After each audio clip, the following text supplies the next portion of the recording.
Welcome to this Capricorn full moon video forecast. This is Light Goddess YouTube, where I do the bi-monthly new moon and full moon forecast every single month with your sun sign horoscopes. I'm Dove Hotep, pro astrologer and life coach, and founder of Light Goddess, a business, community, and movement of soul mission driven women shining our light, awakening women around the world. We're deconstructing the patriarchy and we're helping humanity to evolve, to heal, to grow. So let's get into this forecast. There's a lot of semi-sextiles in this full moon. There is a lot of 12 degrees, a lot of asteroid action going down. So we're going to talk about some of that stuff. This is happening at 8:07 p.m. Central Time on June 21st, 2024, just for your time zone. It's 10:07 p.m. Eastern Time and 2:07 a.m. June 22nd in Universal Time. So this Capricorn full moon is at 1 degrees and 7 minutes.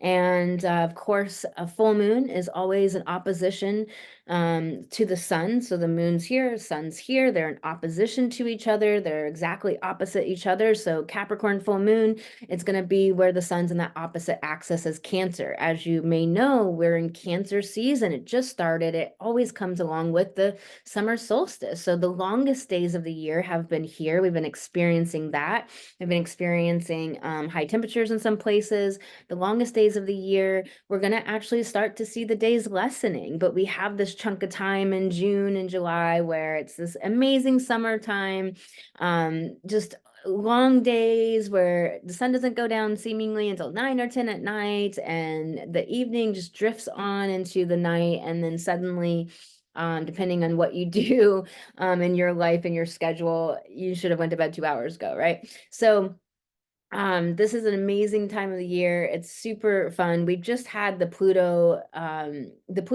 Mars Pluto square. It queued up. I went over this in the Gemini forecast that is up, and it's a really great forecast that kind of goes over what we've been through this year, which really helps. A lot of people commented and said, hey, like this has really helped me understand my whole year. And so I recommend that you check that out, because I talk a lot about this Mars Pluto square that is exact on the 11th of June, and that we had the Mars Pluto conjunction on February 14th. And so this is a time now of launching, of taking action, of implementing habits and being consistent with what you're working on to do. This is a new 2-year cycle, and that opening square is this time to take action. It's a growth point. It's often a contention point. It can be where bombs are going off in the world. It can be where there's fighting, or it could be putting all that energy towards progressive movement forward on your projects, on your business, on your life. So this is definitely the day that I'm filming this is the 11th of June. This is the Mars Pluto square. This has been an amazing time for me. We have all these planets in Gemini, but they're going to start moving out. So at the time of this full moon, now we have 3 planets stacked up in Cancer, nearing that north node of Pluto, and going to start to be hitting that north node of Pluto and then passing over that mark. And I talk about the nodes of Pluto in that Gemini video, and about how all the planets have been sitting on one side. They all came to meet the south node of Pluto, communicated with that south node, got information, got codes and directories and maps and action plans. And now they've moved through, the planets have been grouping up and all in Capricorn, Aquarius, Pisces, particularly, Aries, particularly, Taurus, particularly, and then that grouping of Gemini with that Gemini new moon on the 6th of June, where we had 5 planets in Gemini, and now Jupiter is in a new sign. And Jupiter's been trining Pluto, which is very rare. So we want to now understand that, like, the planets are grouping up and going to be grouping up in Cancer, but hitting that north node of Pluto, which is our evolutionary growth. It's where we're meant to grow towards as humanity. So let's get into this Capricorn full moon. Throw down a like on this video if you're here and you're checking this video out at all.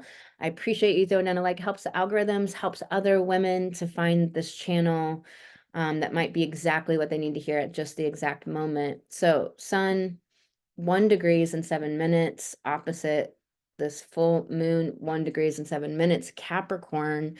And so that full moon is where we had the new moon conjunction of the moon and the sun in Gemini on the 6th of June, and then the moon traveled into that opposition now. And so it's at this kind of moment of apex, and there's been all of this growth. And so there's this illumination, there's this full bloom, there's also this intensity of energy. And of course, that moon is very close to Pluto, anyways, in the sky. And so then the moon's going to travel back to that new moon place. So this full moon, always the hospitals reports an increase of incidents and often an increase of lunacy, lunar, the moon. And so lunacy, like being from emotional instability, emotional insecurity, nobody really learning emotions in this culture, dealing with emotions well, knowing what the hell to do with them, emotionally empowered in this world, right? We've lived in a patriarchal world where people haven't been taught how to handle their emotions and what to do with them, how to feel safe within having an emotion. Like if you have the emotion vulnerable, how can you be safe and still feel vulnerable? It's really important. And if you are a woman in your business, or a creative, or you're in the corporate world or coming out of the corporate world, and you want to be taking action at this high level and producing amazing things in this world and bringing your genius to this world, it takes handling emotions, knowing what the hell to do with them. And it takes being able to feel them, know how to release them with real techniques that work, which is what I teach all of my clients, and to be able to be empowered within the full range of emotional seascape that we have as humans. We have all of these emotions. None of them are right, wrong, good, or bad. Not revenge, not hatred, not anger. It's what we do with them, of course.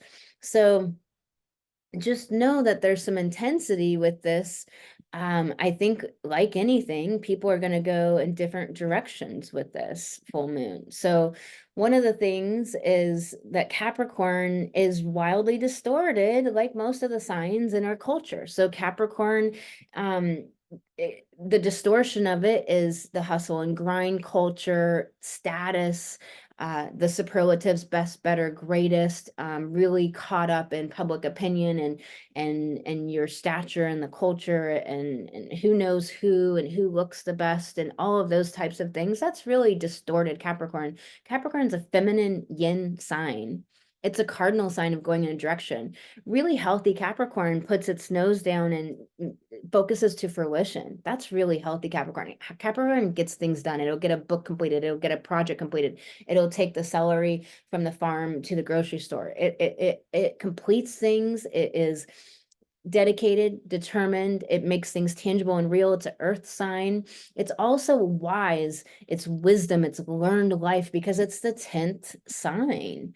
You know, we've come through, the soul has come through all of the signs and has now made it to the 10th sign, Capricorn, which is the highest echelon of the earthly realm. So yes, it is climbing the mountain. It is, you know, achievement and accomplishment, but that doesn't have to be in the distorted way of the overculture and the patriarchy. And Capricorn is the patriarchy, right? And again, the distortion, but it can be, you know, isn't it interesting that a feminine sign distorted is patriarchal? It's really bizarre, right? I mean, because another thing about the patriarchy is that women's liberation always coincides with sexual liberation for all.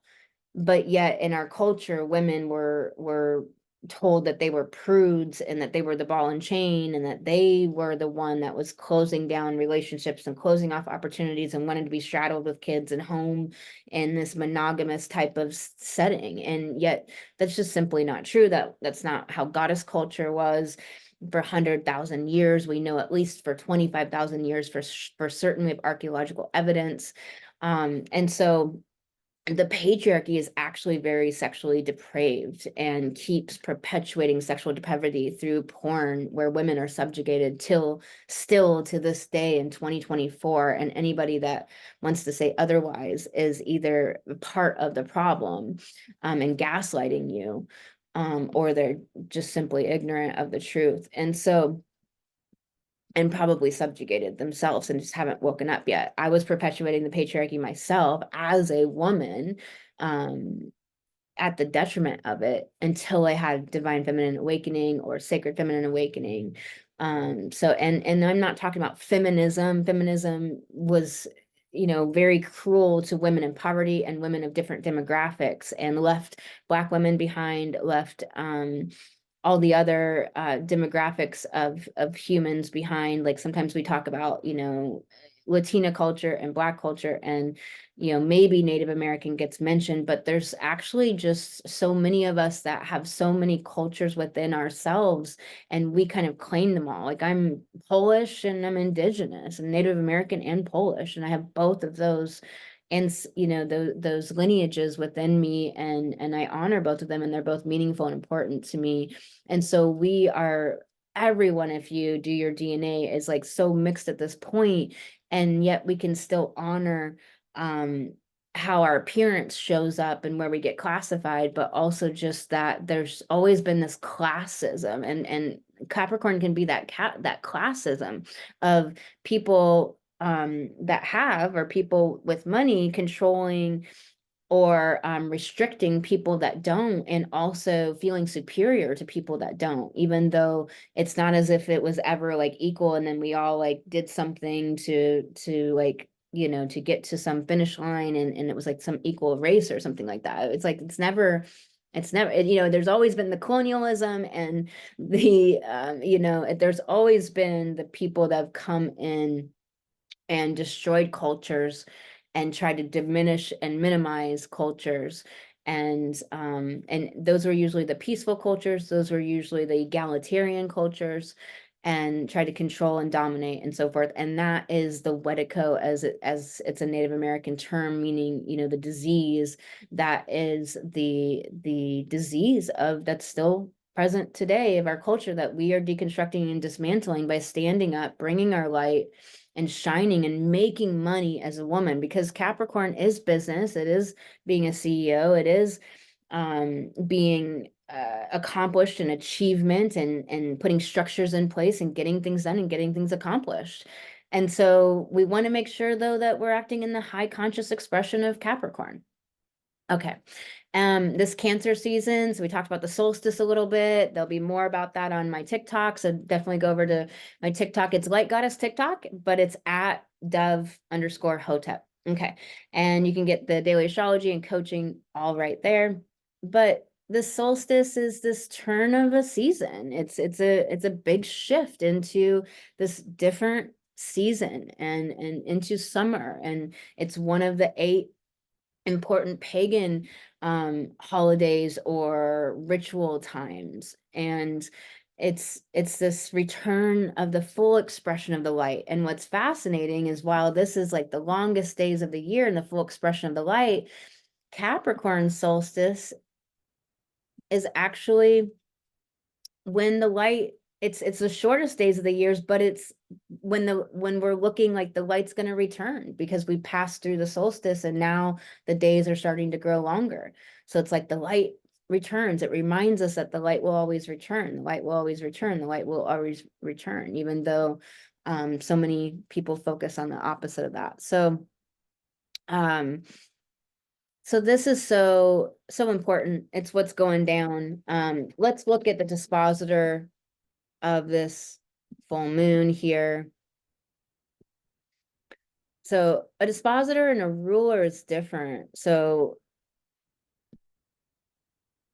a rulers are planets, and they rule the 12 zodiac signs. So Saturn, for example, rules Capricorn, and it rules Aquarius also. It co-rules those.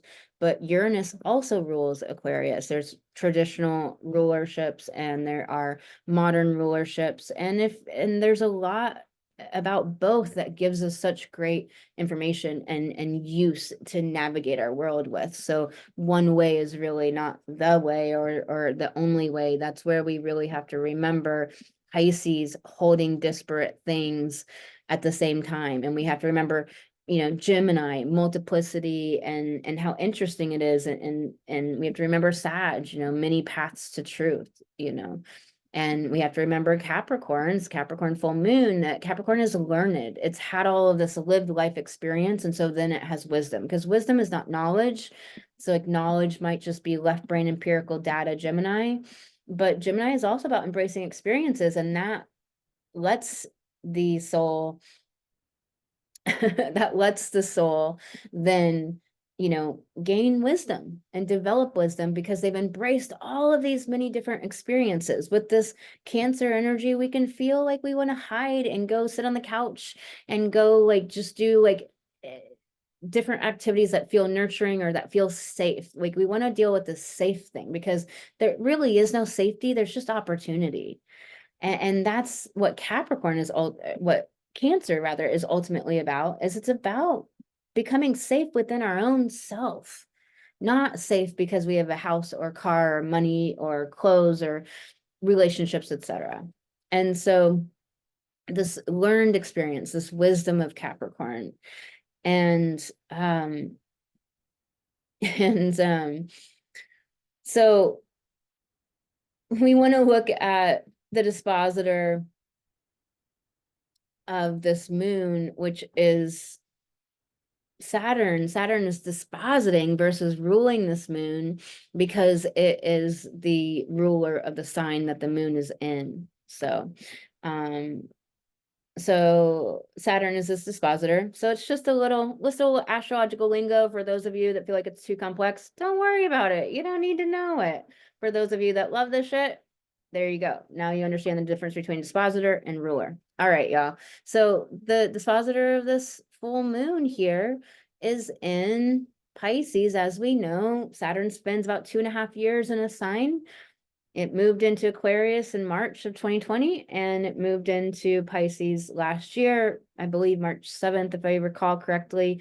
And then of 2023. And so it's spending this 2.5 years here roughly. And it's at 19 degrees. It's going to be going retrograde soon.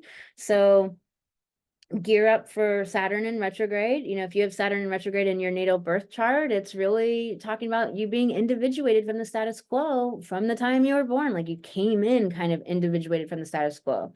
And that could mean different things for different people depending on your walk through this earthly journey. So Pisces is that sign of imagination, dreams, but also idealism and fantasy, and kind of you know, like almost like making something happen in your mind. Like a lot of Pisces moon people can kind of like make up a whole relationship about somebody that they just see once, that they just kind of get their fancy about, and you know, and they haven't even like asked them out ever, or nothing has really transpired. They've had like one conversation in a group interaction, and now they're like down the road getting married and having kids. You know, it's you got to be careful with that Pisces energy, because it can delude you, it can deceive itself and not even know it.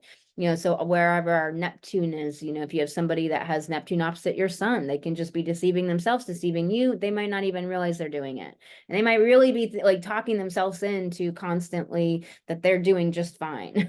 So, you know, really being, your level of awareness is to the depth of your deception of deceiving yourself. So that's why Pisces is often connected to self-sabotage. I really hate talking about self-sabotage, because like we're not walking around just trying to like fuck ourselves over, you know. So I don't really like the way self-sabotage is really talked about a lot in the culture, because it's just basically blaming us for things that we don't even maybe know we're doing. Now, get awareness, get some self-awareness, get some discernment. Yes, yes, yes, yes. Stop the magical thinking, get out of fantasy land. However, you know, I spent a lot of time in my life in fantasy land. I don't want to now in my life, but I'm also matured. I have matured greatly. I've learned greatly. I have, you know, a mission and a dedication to what I'm supposed to do with my life and getting it on with here, you know, and having some enjoyment and amazingness in life, but bringing my, you know, birthing my stuff into the world that is meant to be, is what I'm meant to do, and getting on with it. But I spent a lot of the first part of my life in fantasizing, or Pisces is drugs and alcohol, you know. And so with this setup of Apophis here at 0 degrees, 1 degree off of the sun, and then how do you say it?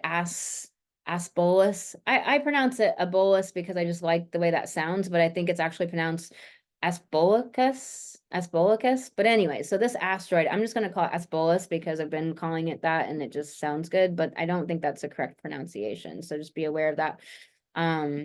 Ascabolicus or something doesn't really roll off my tongue. I'm gonna have to like just say it over and over until it does. But this right here, this asteroid right here is Ascabolicus. Abolus is probably what I'll be saying. And then Apophis is here. They're basically sandwiching the sun right now. Ascabolicus is exact, the sun are exact. They're Cazimi. And the asteroid Apophis is 1 degree off. The sun is moved off, it's separating. But we have to look at Apophis and understand that that asteroid is named after an Egyptian god of evil and destruction, dwelling in eternal darkness. So with that, and with Pisces being drugs and alcohol and addiction and literally lunacy, like mental hospitals and mental instability and breakdown, like misperceiving things and then like perhaps getting aggro and aggressive because of it. I mean, Mars has moved out of Aries and it's off of that Pluto square, so that's great. But we've come off that Pluto square and maybe you had some fights or some instigations or some issues and that's not really resolved, or maybe people aren't doing inner work and they're not managing their emotional realm and they're not managing their brain. And so they're all in their brain, like, making up these like big problems and issues and they're stewing in it and seeping in all the anger and all of that, Mars Pluto square. And then here comes, the sun hitting Apophis. And while it's separating from it, can people handle their darkness? Or are they projecting it onto others? And they blaming other people? And are they, putting all the responsibility onto others for their own thoughts, feelings, actions? We have to remember that we cannot control circumstances. We can't control circumstances, but we can control our own thoughts, feelings, and our behavior, reactions, our inaction, procrastination, so forth.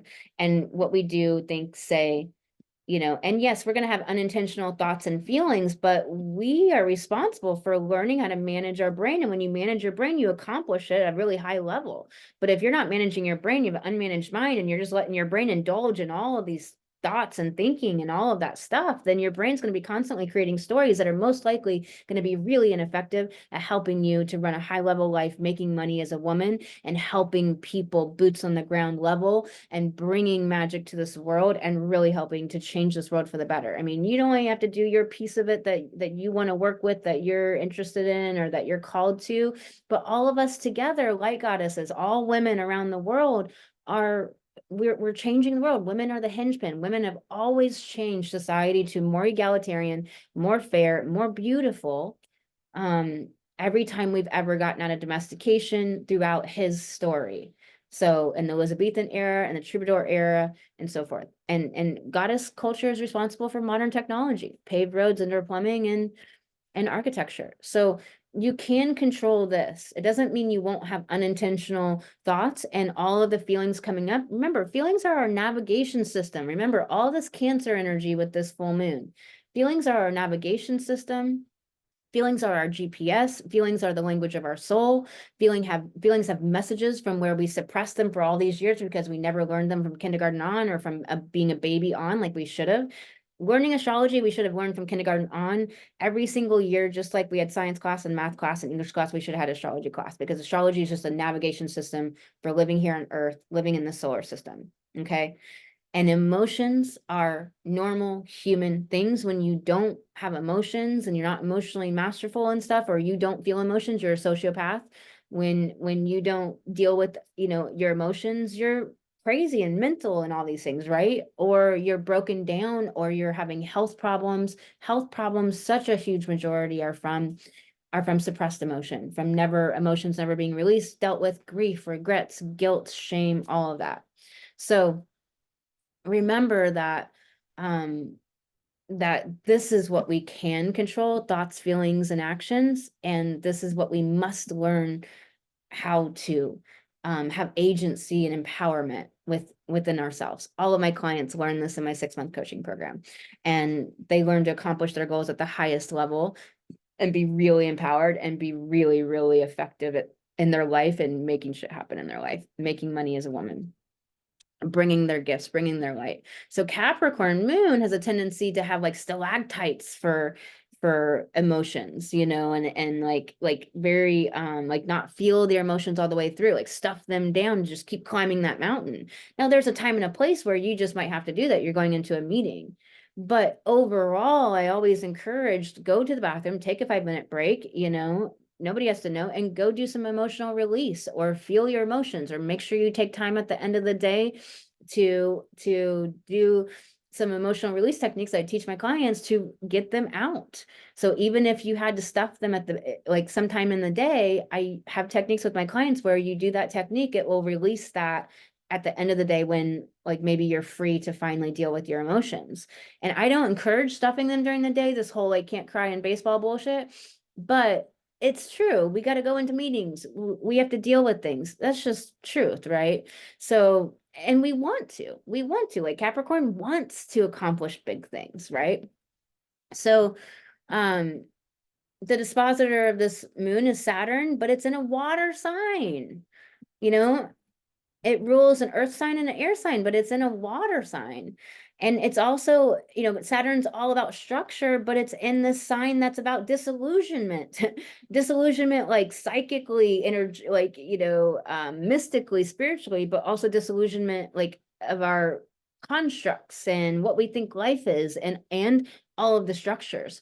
Also with Saturn and Pisces, historically, it has been where like religion kind of makes this, you know, religion, patriarchy, Saturn makes this up current again, you know, and kind of resurges again. And like people are bamboozled yet again by the 3 main religions, Mohammedanism and Judaism and Christianity. And Catholic is Christianity, put it, you know, it's in that bracket. So the 3 main religions, my guides always say if we got rid of the 3 main religions, we'd actually have a liberated people, you know. And I stopped giving a shit like a few years ago about like always trying to like kowtow to people and tiptoe around people and be like, well, if you call it God and all of that, I don't fucking do that. No, God is patriarchal. It's been horribly destructive to the human race and to our world.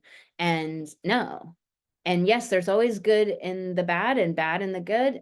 Always. There's always dark and light, shadow and light. They're always resolving halves of the whole.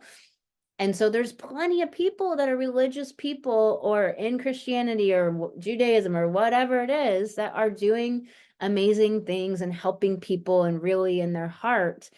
But why do you want to be in a cult, brainwashed? Why can't you just be free and in your heart and helping people and doing amazing things? You know, let's be an individuated people for once in our existence. You know, let's come back to it. That's what the hell this Pluto North Node is all about.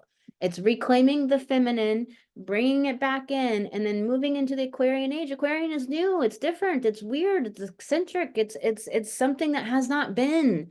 It's like, let's evolve already, people. Like seriously, like let's stop going backwards. But you know, that's like the Pisces era was supposed to be an amazing era, but it was an era of major freaking darkness, really ruled by a lot of religious tyranny.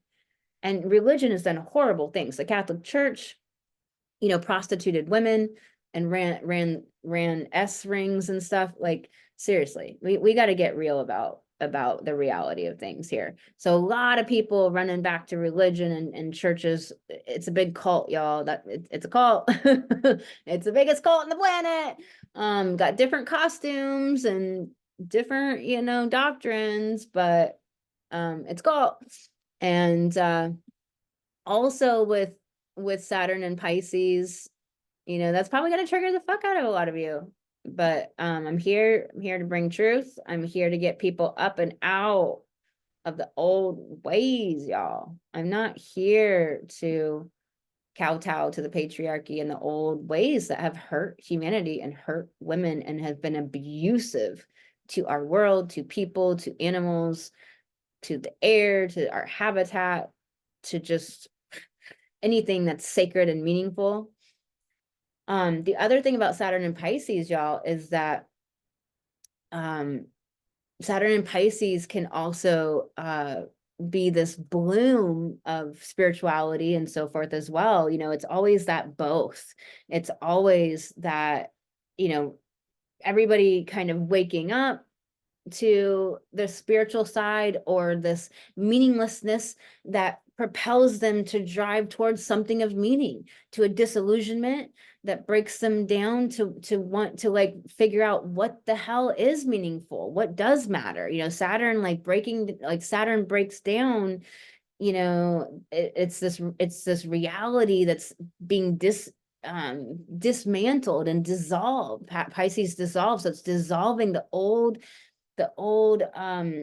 things that were in place, the old structures of our world, the structures of our mind, the structures of our concepts and perceptions about every institution, everything that exists on the planet, business, our roles, you know, family roles and male female roles and gender roles, and everything you can think of is being dissolved for a renewal, for a rebirth, for something new. Saturn's going to go into Aries, and it's going to be a rebirth of structures, reality, karma. You know, Pisces is karma, Saturn is karma. And so it's this breaking down of past lives, all of this past lives that we've lived in humanity that have been full of war and injustice and horrible depravity, right? And so, but we have all parts of it happening. So this is what's coming up in this full moon. For everyone individually, it's going to be really different. And wherever this full moon is in your chart, that's the area of your life that's activated. Whatever house it's in, that's the area of life that it's activated.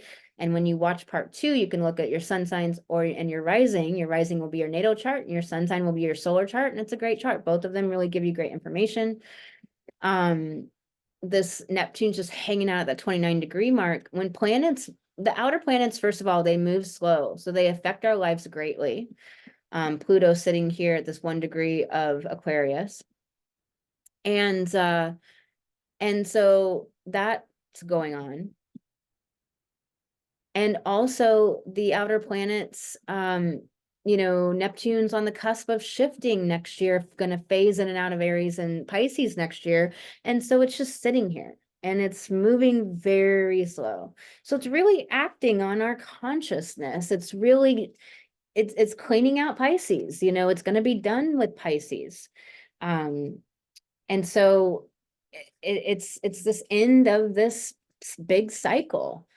And so it's wanting to close chapters, burn books and burn down houses and get rid of the old things, the antiquated, the outdated, the old things that don't allow us to evolve as humanity. Remember, everything's about evolution. That's what it's all ultimately about. So everything that's not allowing for that, that's what is being dismantled here, because we are in this time, you know, you call it the Aquarian age or the precession of the equinox, or this time of the magnetic shield on the earth being down, whatever you want to call it. We're in this time that is about a return to the light. We've had this time of darkness, and this particular time of darkness, you know, it could have just been contrast, but it was like the worst of human depravity.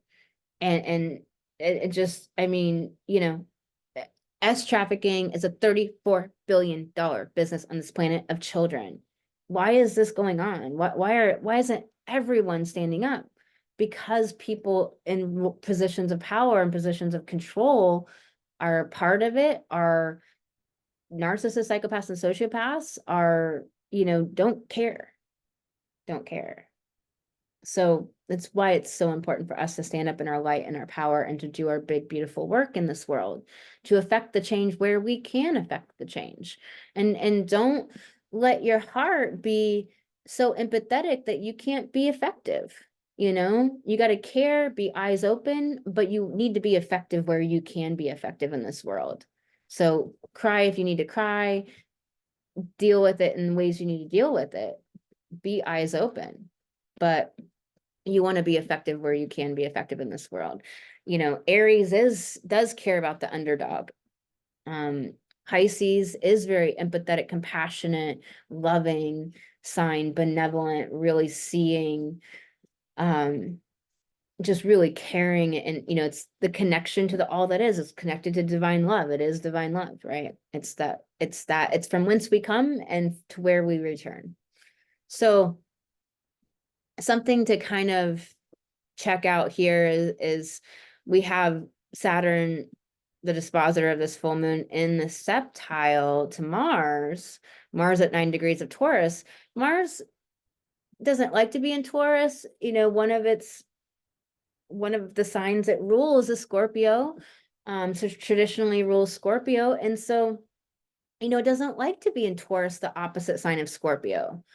It's Mars wants to go and is excited and quick and fun. It's a masculine energy, it's a driving energy, it's fire energy, you know. Taurus is earth. It's steady, deliberate, slow, earthy, it's feminine, it's yin, it's inwardly focused, and it wants to smell the roses, enjoy the beauty, make a great meal, and luxuriate and enjoy it all. Mars wants to go do something, start something, and then start something else, and like go take action and go, go, go. You know, it wants to be on the go. And so Mars and Taurus, it's not its favorite sign to be in, but it's in that septile to Saturn. Septile is this kind of otherworldly relationship between these two planets. So these two planets are in this otherworldly relationships. They're getting data from our guides. They're getting data from the quantum field, from the universe, from the multiverse. They're getting data from out there and bringing it down to earth for us to have this information, to be channeling direction. Mars's direction. Mars's our desires, our ability to initiate, to act, to accomplish our goals, to set forth onto the goal and to act upon it. And so there's all of this great energy since the lead up, the applying Mars Pluto square to act, implement, begin, start habits, start plans, take action, do the thing, progress forward on your projects, on your ideas, on your new plans and strategies and goals, on your inner work, on your self-care, all of it. Obviously it's very individual for all of us, but you know exactly what I'm talking about, what it is for you. And go. And now even still, we have this beautiful energy with Mars, with the septile to Saturn, you know, to the divine, this direct link to the highest of the highest of all the information that we could ever want or need, greater intuition of the plan being laid out before us, of knowing what to do. But yet, you know, Pisces being able to be mutable and not so fixed, because Mars is fixed. And so Mars and Taurus will resist being fixed, and yet Taurus is fixed. But Taurus wants to hold something steady and make, you know, Taurus doesn't want to build a shitty lopsided house. It wants to build something that's worthy, but it can get a little too stuck, and it can also get fixated on something that is no longer worthy. So, you know, Mars is wanting to do something of quality, Taurus, and to also be steadfastly focused upon that. And it has a septile to Saturn, bringing down all of this intuitive goodness and all of this also, you know, new innovative ways of going about life and doing things different and being outside the mainstream, outside the status quo, you know, bringing in the higher information, bringing in the things that are changing our world. Okay.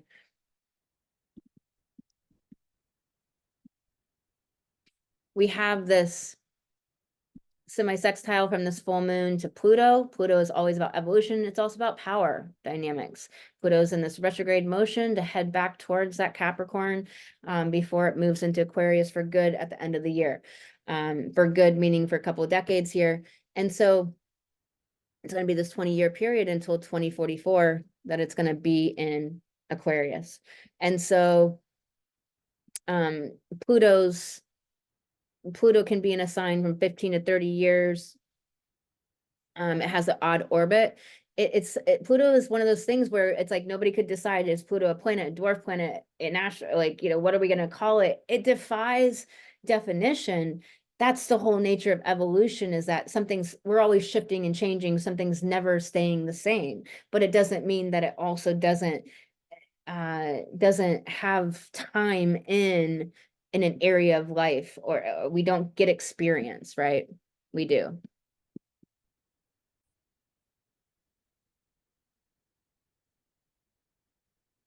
And so we have this semi-sextile, semi-sextile for one.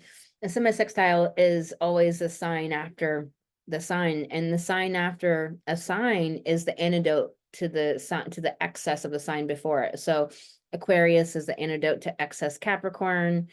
Pisces is the antidote to excess Aquarius. Gemini is the antidote to excess Taurus, and so on around the zodiac.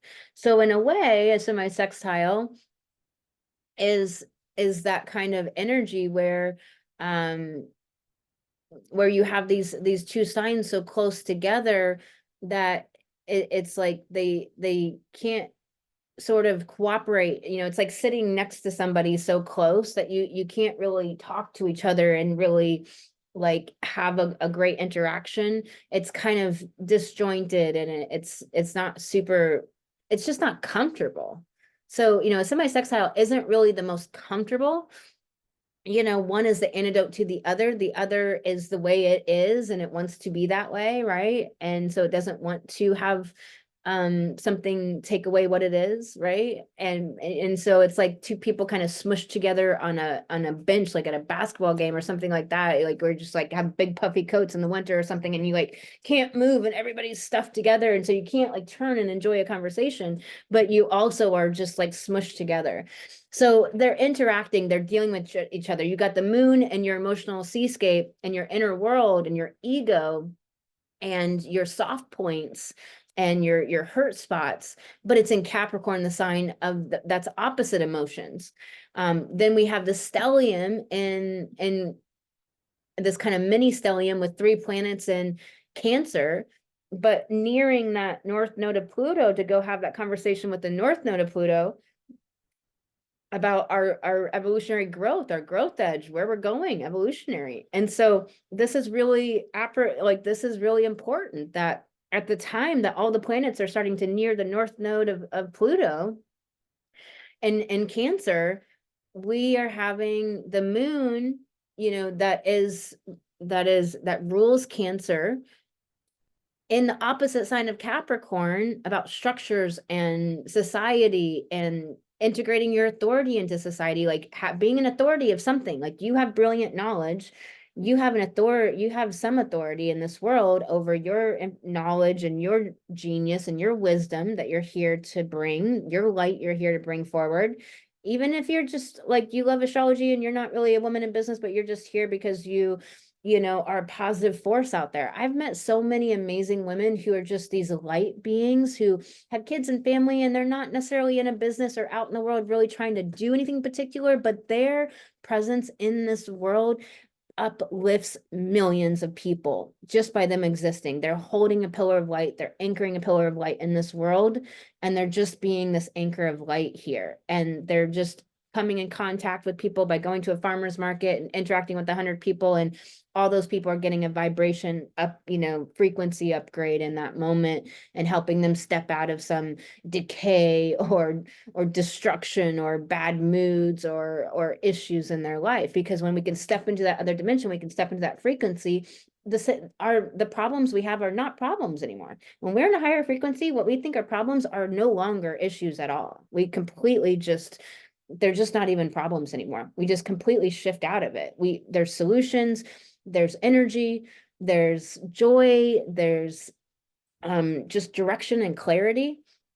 So this semi-sextile, there's a challenge here. And Pluto's pushing us to evolve. Pluto's going to be going back into Capricorn. It's on that cusp, it's on that edge. They're both at 1 degree sitting here. And they're having this kind of clunky conversation. They're not enemies, but they're not friends. They're not enemies, but they're not like really having this flowing conversation. You know, the emotions need to come up, but the moon's in Capricorn. But you have all these emotions and you really need to deal with them. And then, you know, Pluto's pushing us to evolve and move outside the status quo. It's retrograde. And of course, evolution is always outside the status quo, right? So you have that going on. You have Jupiter that's separated from this trine. You know, but we've had Jupiter trining Pluto. That's a big deal. It's rare. That is rare. That, you know, Pluto's orbit is 248 years. So that hasn't happened for a long time. So I think it's 250 years or something. It hasn't happened. So it's you know, we've been having this astrology going down. Something else that's really important here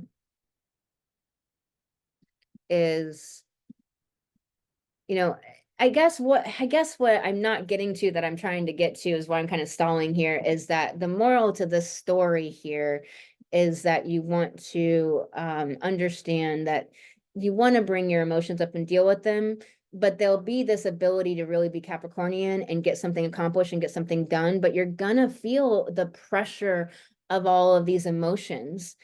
And there might be some angst and some longing and some emotions of just like not distress, but like discomfort in the kind of way of like, you know, I'm focused on my goals, but I don't really feel that great. So like, you know, it's that sort of energy, and really is there's almost like this compression of emotions that needs to be dealt with and released. My clients have those tools to actually like open the box to let the emotions out and purge out, so you can actually have agency over them and not just be like in this pressure cooker where it's like the top of the pressure cooker is rattling, but you can't open it, right?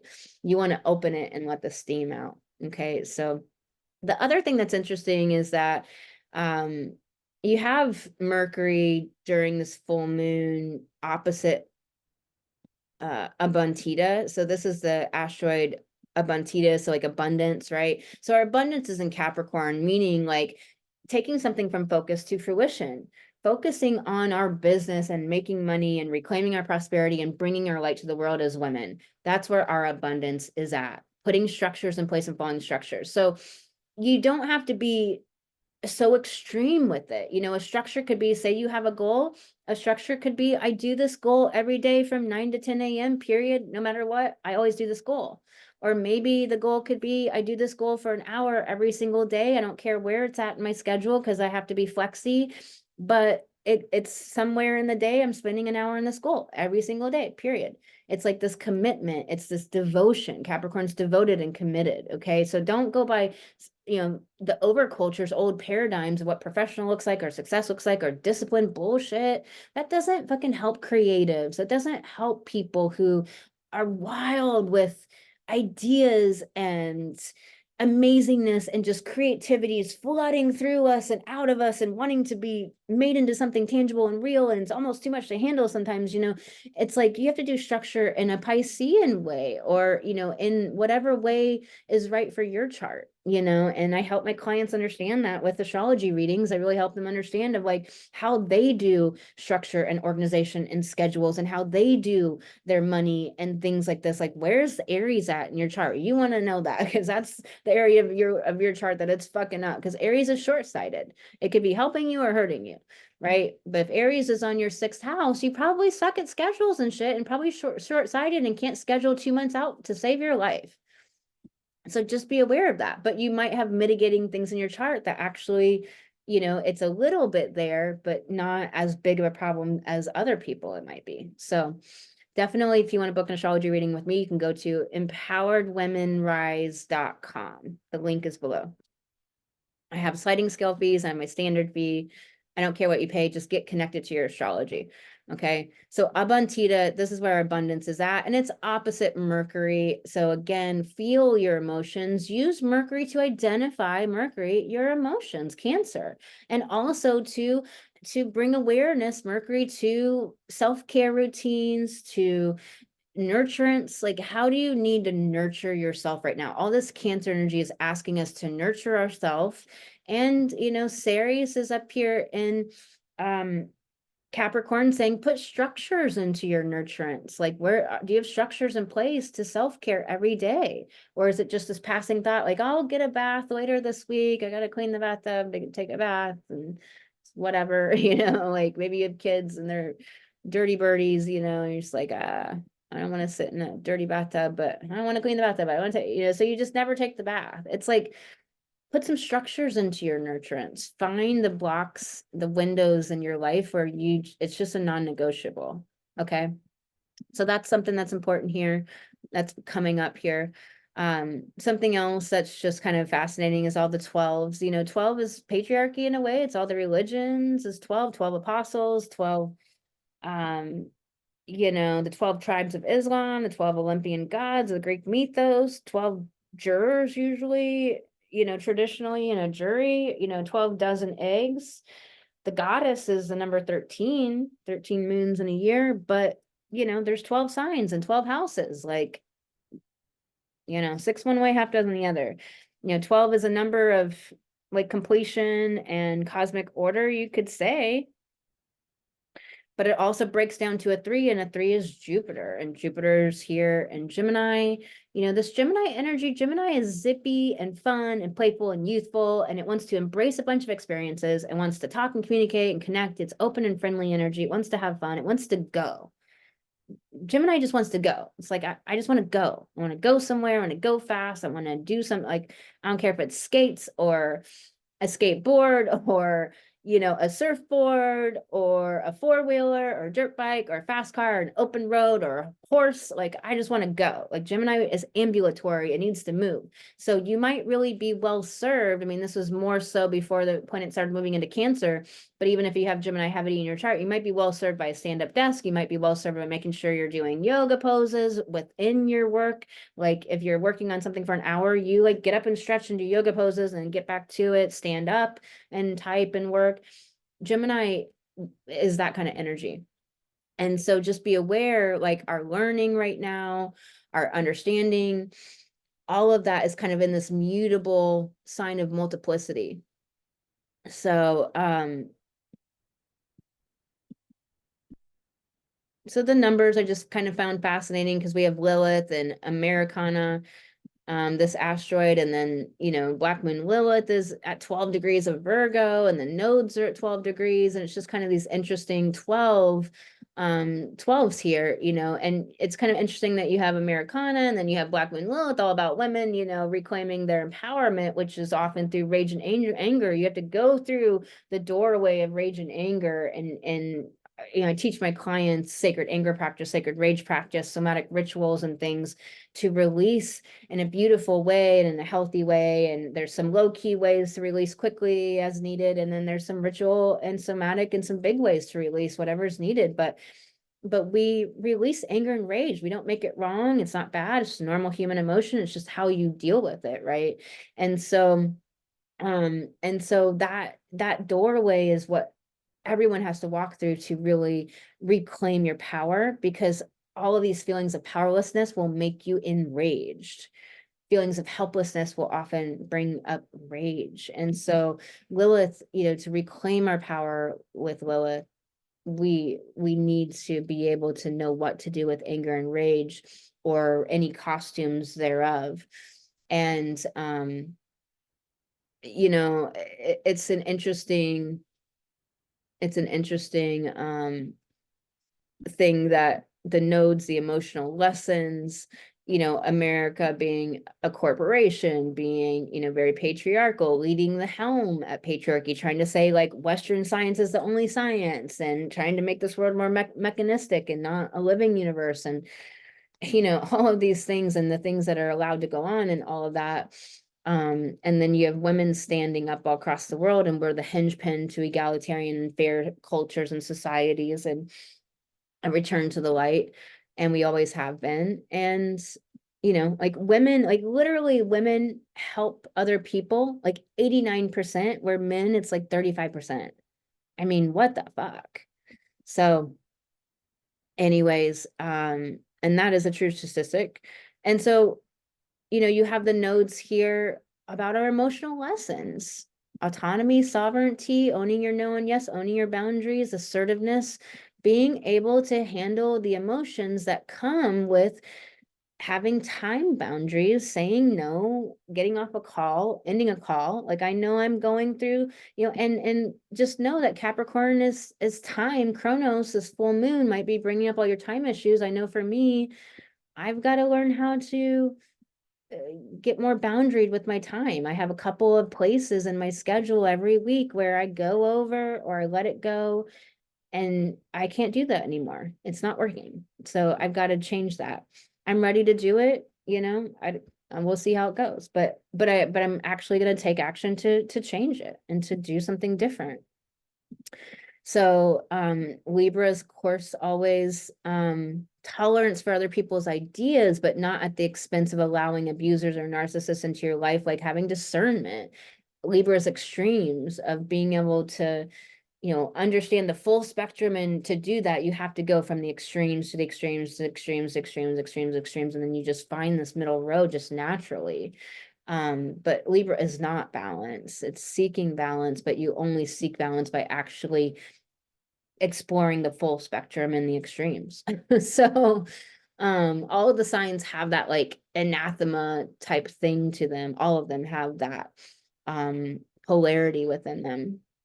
And so Libra is about, you know, really deciding, who do I want to be in relationship with and who do I not? I don't have to just be in relationship with everybody or anything. And I don't have to be nice. And I don't owe anybody the truth. And, you know, it's getting rid of all of these silly, because you have to remember, like, Saturn is exalted in Libra. So they're very connected. You know, Libra is very connected to optics, politics, chameleoning yourself to for how things look. Some things I wanted to mention is that's important is Goddess Diana hanging out in this Virgo, you know, she's got this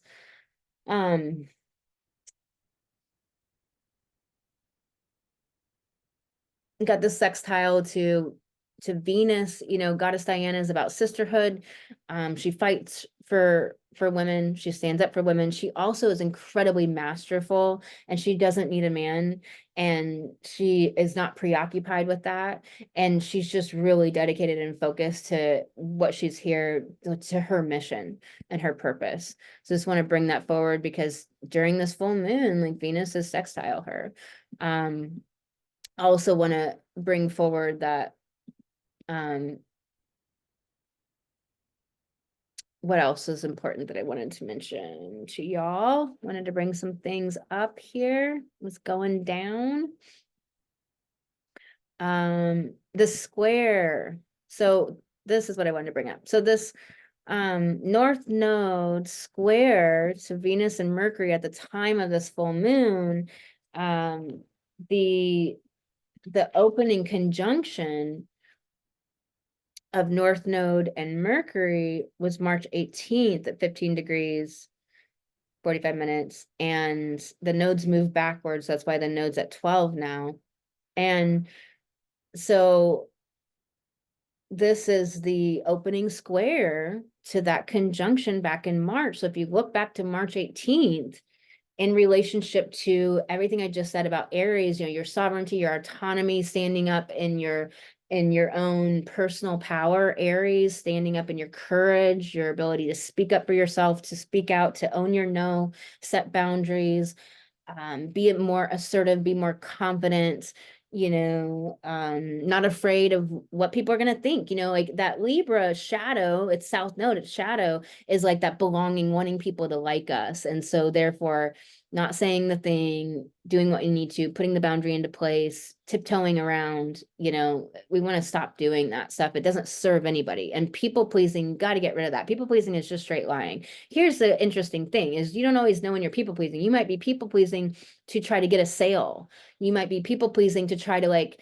you know, think because you think that you're like trying to get something you want. And so you don't even realize you're doing it. But really, I would always, there's no benefit, because you will be getting a sale or getting something you want or making something happen through this inauthentic version of yourself, of not being real, of not saying, hey, this does bother me. I don't like this. This isn't something I do.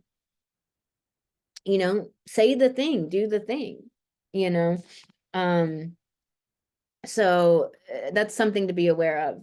So from March 18th to now, just look at those themes with Mercury. It's our perception, our understanding, our speaking, our voice, our ideas, you know, implementation of those as well, because you're talking about, it was an Aries, right? So implementing our ideas, you know, taking action in the world, and definitely about the inner emotional security that takes. And so, you know, I'm telling you, inner emotional security, people think about therapists and this and that. I always work with the people that have gone to therapists for 10 years and nothing ever happened. I work with the people that, you know, nobody knows how to heal. Like, that's my breakthrough, is that I understand why people don't heal, and I help my clients actually heal. And healing just means resolution. It means renewal. It means restoration. So it doesn't have to be some ugly monster thing. It could just be, you know, like healing your ability to put a habit in place. It could be just something, you know, mundane. But healing, you know, that restoration, you know, inner emotional security is very simple. It's being able to feel emotions and not be scared of them, and be safe within having the full range of human emotions, and not trying to run away from them all the time and get away, and like push them down. Like, no, I don't want to look at that. It's actually just being okay with all of them, and being able to identify them, and feel them, and know them, and be with them, and understand they're actually our navigation system. The other thing is to learn how to release them. People talk about yoga and journaling and walking and dancing, and no, I have 5 methods of releasing emotions. It takes 5 to 20 minutes. Now, sometimes, of course, you know, there's differences because of maybe it's a stack of emotions, or, you know, it's grief or whatever. But for the most part, it takes about 5 to 20 minutes to release an emotion with an effective tool. That's it. Like, you don't have to be bogged down by emotions, but you also don't want to be like, I gotta release this so fast. You want to be able to handle having the emotion vulnerable. It's okay. It doesn't mean anything. The problem is that, you know, if we feel the emotion humiliated, we think it's true. That story our brain is spinning. They saw how I looked and it was bad, and all the whole thing. Emotions make it seem true, like the story is true, because emotions are always connected to some story, right? But the story is never true. As soon as we release the emotion, we release the story. Okay, so when the Venus conjunction to the North Node happened, it was April 17th. So it was right before the April 20th Jupiter-Uranus conjunction. And what was happening then is we had Apophis, this asteroid named after the Egyptian god of evil and destruction, dwelling in eternal darkness. I'm gonna talk more about that. You know, we had that like conjunction to Chiron, the wound and the homemaker, the centaur that is the wounded healer. It's our kind of Quasimodo in our chart. It's kind of our like tender, embarrassing thing about us that we feel judged on, or we know that's like kind of always the issue we're always working on, or worked on for a good chunk of our life, and finally resolve at some point. But it's the homemaker as well. It makes us whole when we go in and we deal with that wound. And Apophis, you know, was conjunct exact 19 degrees at that 19-degree mark, where the Aries, you know, solstice, where the Aries eclipse rather, where the Aries eclipse happened, the 19-degree mark. So, you know, that's really fascinating that we had the Aries eclipse, you know, and then we had Chiron and Apophis sitting at that 19-degree mark, you know, on April 17th, when Venus made that conjunction to the North Node, which now we're having the opening square to. So you know, what does this mean? Chiron and Apophis is like facing the darkness, facing the darkest parts of the wound, you know, the things that are the most embarrassing, the most horrifying, terrifying, challenging, bothering us. And if you think about that time of April and May, like, it wasn't the easiest time. You know, I was thinking about that time because my birthday is there, and there's always a hard time before our birthdays. But I was like, this is, you know, there's so much more to this that's going on. then it just having to do with that. Like, this isn't just this balsamic birthday thing. There's so much, and everyone I know, I mean, that was a challenging time for most people. It's really difficult time, a really challenging time. And so it's just like the darkest parts of us, we were facing them. We were faced with them, and we were faced with the wound being very open, and, this god of destruction and death, like coming for us. So Apophis, so let's talk about it, because it's it's conjunct the sun during this full moon. It could mean actual destruction. It could be a serial killer. It could be things like that. We see that, and we see that in charts, with Apophis there, usually conjuncting something. But we also see that it's facing darkness. So it's also facing darkness. It's like meeting it, and having that conversation, not shying away, going in, dealing with it, facing it, understanding what that is. Like, why are we so afraid? Why is there so much terror? Do we need to just turn on the light? If we're afraid of the dark, like what is the big bad boogeyman? And so it could be many things where, you don't ever want to just be like scared of something coming for you, like, oh, I'm afraid some doom is just hanging out on the horizon that's coming for you. If that's going on, there's some emotions that need to be released. Okay, so it's facing the challenge, the difficulties, the wounds, the darkness. Okay, but it's conjunct the sun, so that's why this full moon could be kind of a little bit naughty, and a little bit rough, and a little bit ucky, it could have that residue. But also, Venus and Mercury are being tasked with taking action, getting going. Let's go. It's got this, square to the north, there's a square to the south now too, but it's like, let's go.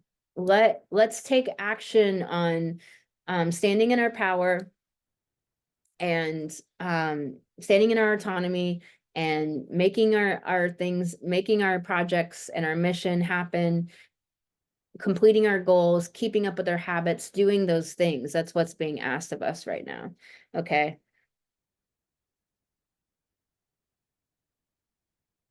And Mercury was, a degree off of conjunct Apophis at that time too, of the Venus North Node conjunction around April 17th.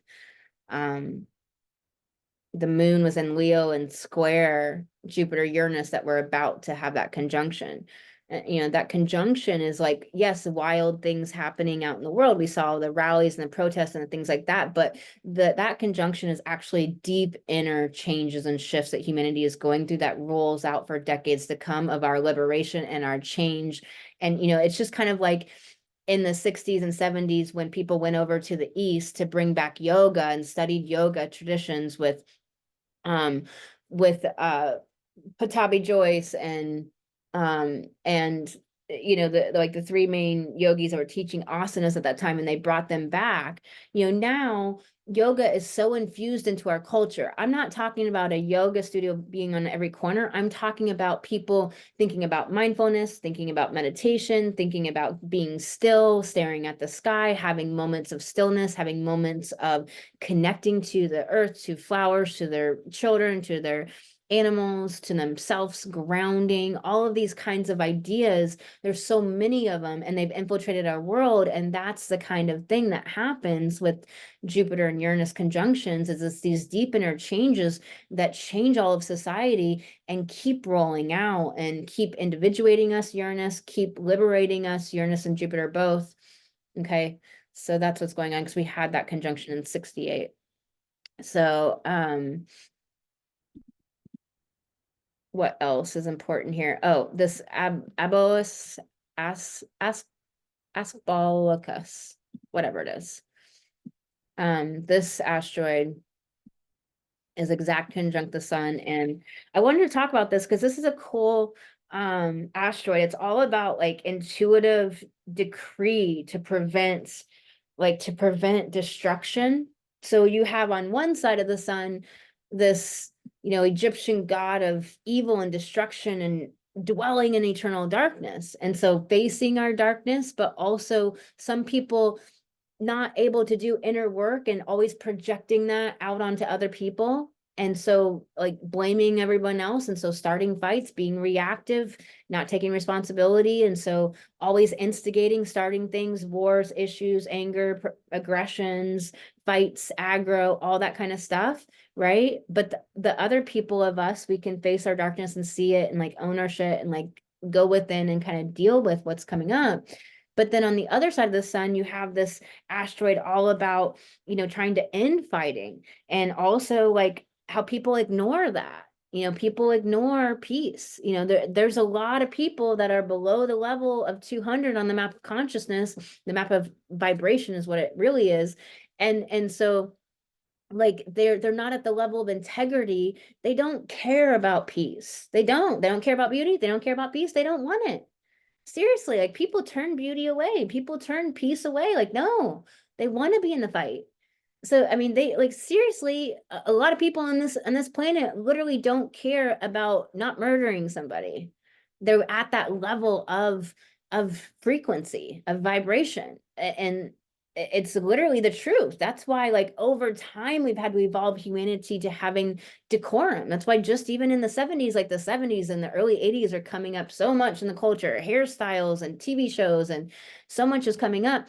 And it's like, if you look back then, like how, like just how much like trash was a big issue in New York, for example, and like the trash wasn't being picked up because the mob was trying to like run the trash and all this kind of stuff. And, and so it's like, and trying to control that industry, right? And so, it's just like you trash everywhere, and people are just like murderers, and and like people doing drugs right outside of people's homes where children lived and stuff. And it's like now at least it's relegated to some different place, right? I'm not saying it's right the way we're doing it. I'm just saying that we have changed things. We have beautified, we have made things better. There's more places for people to get help, for people to go to. We need a lot more. It's kind of, it's obviously waxing and waning always in that cycle. And of course, the way this overculture is and this patriarchy is, but over the decades, we have done more and more and more and more and more and more for people. You have to realize that late 1800s, we did not have such a thing as a charity. We didn't have such a thing as taking care of homeless population and caring about homeless children and children on the street. And there were just children on the street. It was Cabrini who made charities a thing. Charities weren't a thing before Cabrini. She was a woman. I really encourage you to watch that movie if you're a woman.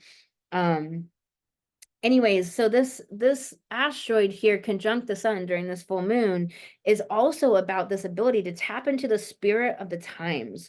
So if you're doing any work and putting out any material, use this energy. It's conjunct the sun. It's the sun conjunct Abolus, whatever. Anyways, fuck it, I'm just calling it Abolus. So it's the sun ambition, our purpose, our mission, our life purpose, like our vitality, our life force energy, goddess sun, and her like energy of just always bringing this warmth and enthusiasm and joy and life, life, vitality, conjunct this asteroid that's all about the ability to tap into the spirit of the times. Just listen to the people who had Abolus conjunct something in their chart. Marilyn Monroe had it conjunct her moon, her descendant, and her Jupiter and her chart. And, that whole thing about tapping into the spirit of their times, like just look at Marilyn Monroe. It's so fascinating. I have to look at where it's at in my chart because I just did this like crazy cool haircut style thing that was like really, Marilyn Monroe kept coming up in my mind. I was like, I didn't know I could do a look like that. Jim Morrison had it conjunct Saturn. So, the planet of like your work and what you do in the world and tapping into the spirit of the times. Jim Morrison, are you kidding me? Right? Timothy Leary conjunct his sun, tapping into the spirit of the times and what he did for LSD and, for psychology and psychedelics, and for opening up, like psychedelics open up the door to perception. So a lot of people were able to finally get out of the boxes and the spells and the programs and the conditioning because they finally do mushrooms or psychedelics or some sort of, now we call it plant medicine, but back in the day, it was just like doing a trip, I don't know what this whole journey thing is. Like, I don't need a trips that are like sitting inside a room in the dark. Like, fuck that. Let's get out in the sun and like go hang out with some trees, but I don't know what people are doing these days. Sometimes it's gotten weird, um, but like bringing this conjunction to the sun, culturally influential people. Bernie Sanders has this asteroid conjunct his Jupiter, and look at him. He like tapped into Spirit of the Time. He was on Tom Hartman's, town hall every Friday morning of his show. Tom Hartman um is this progressive talk show host, but he's also like written books on ADD and ADHD. He's done some genius research on Kennedy's assassination and brought like the truth of that forward. And like he's wrote prolific books and really cool guy, really Renaissance thinker. I'm not saying he's perfect, like nobody is, but done some really cool work. But he's a progressive talk show host, and he's had Bernie Sanders on his show for 10 years before anybody knew who the fuck Bernie was. I was listening to Bernie's for like 10 years on his show before Bernie came out and like was known like to the world and was like a political a presidential candidate. So, it's fascinating that Bernie has this asteroid conjunct his Jupiter. It's like this tapping into the zeitgeist, tapping into that spirit of the times. So it's so fascinating, like what is possible for you here during this full moon and what we can do here. Isis here at 8 degrees, opposite that Mercury as well. Isis is always about bringing the heart, always about love, but she's in Capricorn saying like structures allow you to bring your light forward and help the collective and do your big work in the world. Chair Chloe is hanging out with this Americana, saying like, I'll protect you, I got you. She's holding space for the collective. She's a space holder. She's a women's circle leader, facilitator. Like she's this really powerful asteroid of like space holding, like circle facilitation, group community facilitation, facilitating rituals and rites of passage and transformational journeys and things like that help us to evolve and grow and expand and to gather in female community. She's just absolute healer, the healing power of validation, of being seen and witnessed and loved and accepted and not judged. Okay, so much goodness going down. There's, I talked about some of the tough points, but I hope that now the amazingness. I'm going to go into your sun sign horoscopes. Throw down a like on this video, please. Share this video with a friend, just pop it in your text and text it to a friend. Pretty easy breezy, and let them know about it. Hey, this cool thing I heard in this video, really appreciate that. It just gets the word out, gets the video flushed out there to more women, so more people can find out about this and maybe get that exact piece of advice in their sun sign horoscope that they really needed.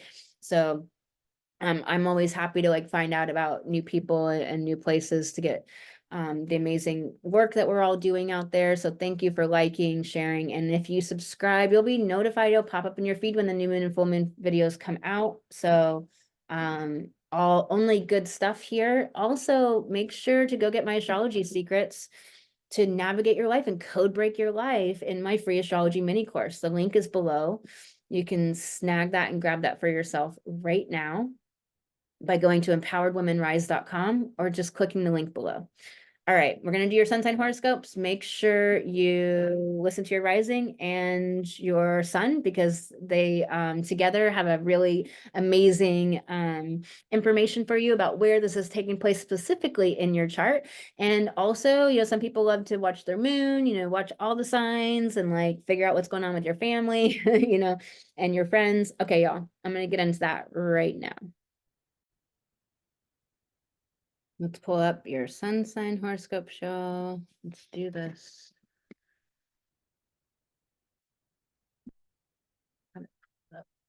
Go.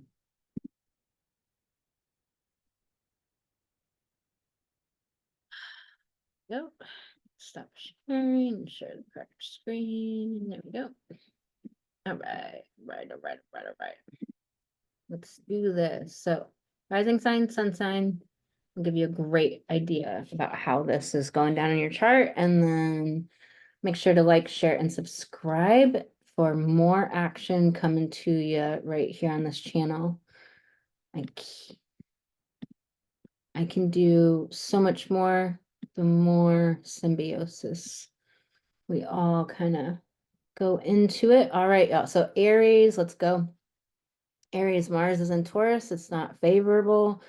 There, it's super favorite sign, but it's off of that square to Pluto, no longer there, and having that septile to Saturn, the dispositor of this full moon in Capricorn in your 10th. So you're in Aries, so it's everything's pure. Aries is the first sign of the zodiac, that's 0 degrees Aries. So it's always going to be same correlated house to the sign for you. And so that 10th house for you, career, soul mission, sacred calling. This is also about integrating your authority into the greater world. So what the hell does that actually mean? Writing a book, being an authority, going out and guesting, getting your work out in the world, doing a podcast, doing a YouTube channel, doing an asset of some sort in your business. Maybe you're a speaker. Maybe you're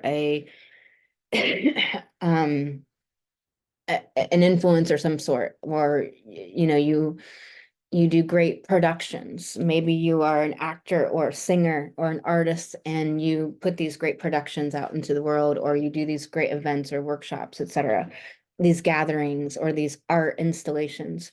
So this moon is in this house of focus to fruition, making something happen, but also of how you stand in this in society. But here's the thing about that. We have the old paradigm and the overculture and that mainstream status quo world, or you have the 5D world or the spiritual world or your particular circles. Only first of all, like, you don't have to try to fit in where you naturally do. You know what I'm saying? You don't have to try to fit in where you naturally do.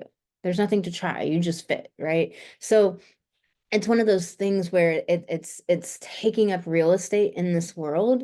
And so this moon is provoking that for you. It's pushing on that area of your life. It's illuminating things. It's showing you where you haven't been doing that, showing you where there's stuck emotions. The sun is in your fourth house of home and family, of early life, of relationship to mother, of the nurturance that you did or did not receive, of security, of how safe you feel, how secure you feel in this world. And safety is coming up for a lot of people this year. We've had all of these planets in Taurus. Taurus is survival. And we have, Jupiter now moving out of Taurus, but it moved into those last degrees of Taurus, that 29-degree mark. And then, of course, we had that Jupiter-Uranus conjunction. Uranus is trauma in Taurus, survival. And so we had these provocations to our sense of safety and survival and security, and Cancer security too. But it's about self-image and if you're secure within your own self. But it's like we have to go through things that give us the opportunity to create that, right? Um, so what else is important here? That Saturn is in your 12th. So closing out old cycles, past life healing, definitely, past life momentum and patterns and things that need to heal or that are playing out in this life can maybe be eliminated, can be up for you, can be causing problems and issues. That Mercury Venus square, they're in your fourth house, really pushing on your sense of security. And where do you get that from? You get it from cars, cars, money, houses, relationships to people. If people know you, if you're seen with people, if you have clout, if do you only feel secure like that? Or do you feel secure within your own self, alone, or in crowds? Or if somebody walks away or somebody doesn't understand you and turns away or something like that, do you still feel secure within yourself? Do you feel safe within even feeling insecure? Like, do you have safety within the full range of emotions? This is also something really important here. Let's pull you some cards, Aries. All right. If you want to book an astrology reading, you can do that at empoweredwomenrise.com. In astrology readings, I can tell you exactly some secrets to your money situation. I can help illuminate exactly what your soul is here to do in this life. So it's different than your purpose, that whole purpose thing. It's different. It's like your soul incarnated to accomplish some evolutionary goals. Some of us have subsidiary lives that we're living, and we're kind of off in this life in a way. We're doing things, but indirectly. And so, are you in a main life or are you in a subsidiary life? Um, what are you here to do? So we can do so much in astrology readings and really look at where the transits are provoking you. Are you in a Saturn return? And it's time to get some help with that, baby. Um, Light in the unexpected places. So this is really understanding that even in the darkness and in the worst of times, like when you're just crying on your knees, it can be exquisite. It can feel exquisite because it's like purging these deep, dark, difficult emotions, understanding it's a release. There's a transformation on the other side of that. So it can be exquisite to actually feel such deep pain. So light in the unexpected, like let the messages come in, let information be shown to you. Know that in your difficulties, there's wisdom to be gained. You can alchemize that shit.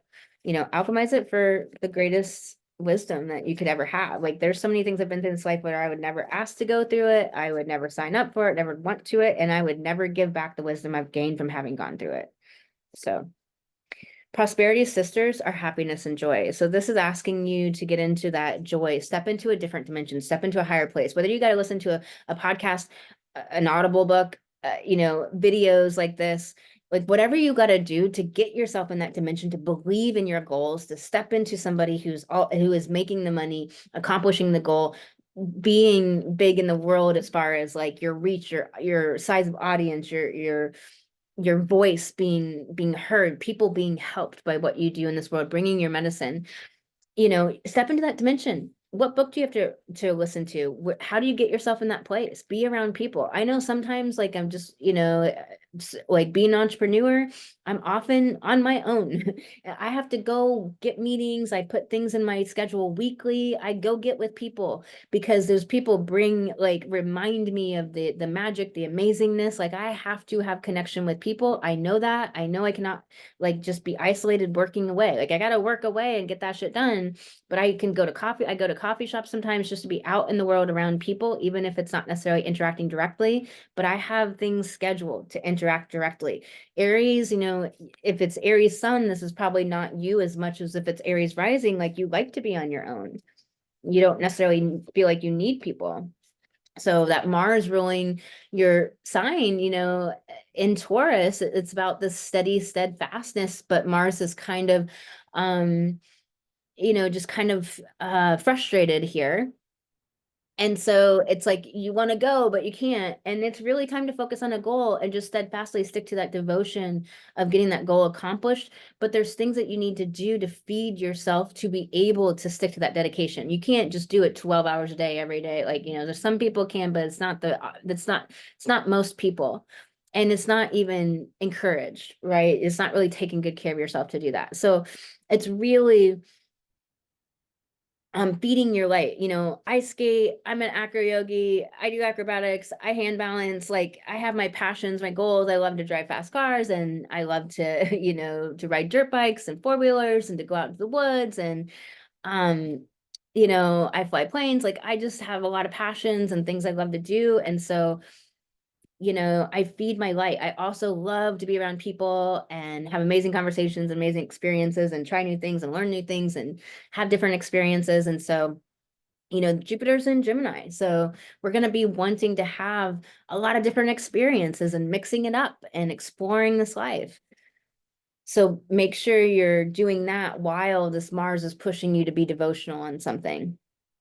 Change maker, make waves. This is asking you to like step into being the light, to knowing you are a medicine, you are a balm for somebody somewhere, there's a bunch of people that are here to receive the gifts that you have to offer. Like be the change maker, step into that role, be a leader, stop shrinking, stop playing small.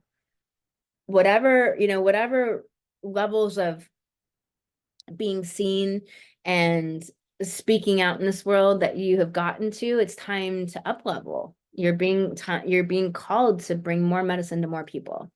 Okay. So believe in yourself. That moon is in your 10th. It's time to do this. All right. Sending you lots of love, Aries.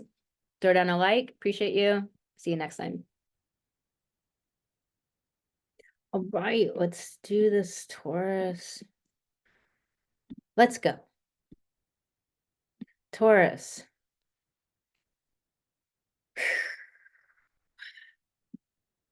Ninth house for you. Capricorn moon, ninth house. So uh, all of this,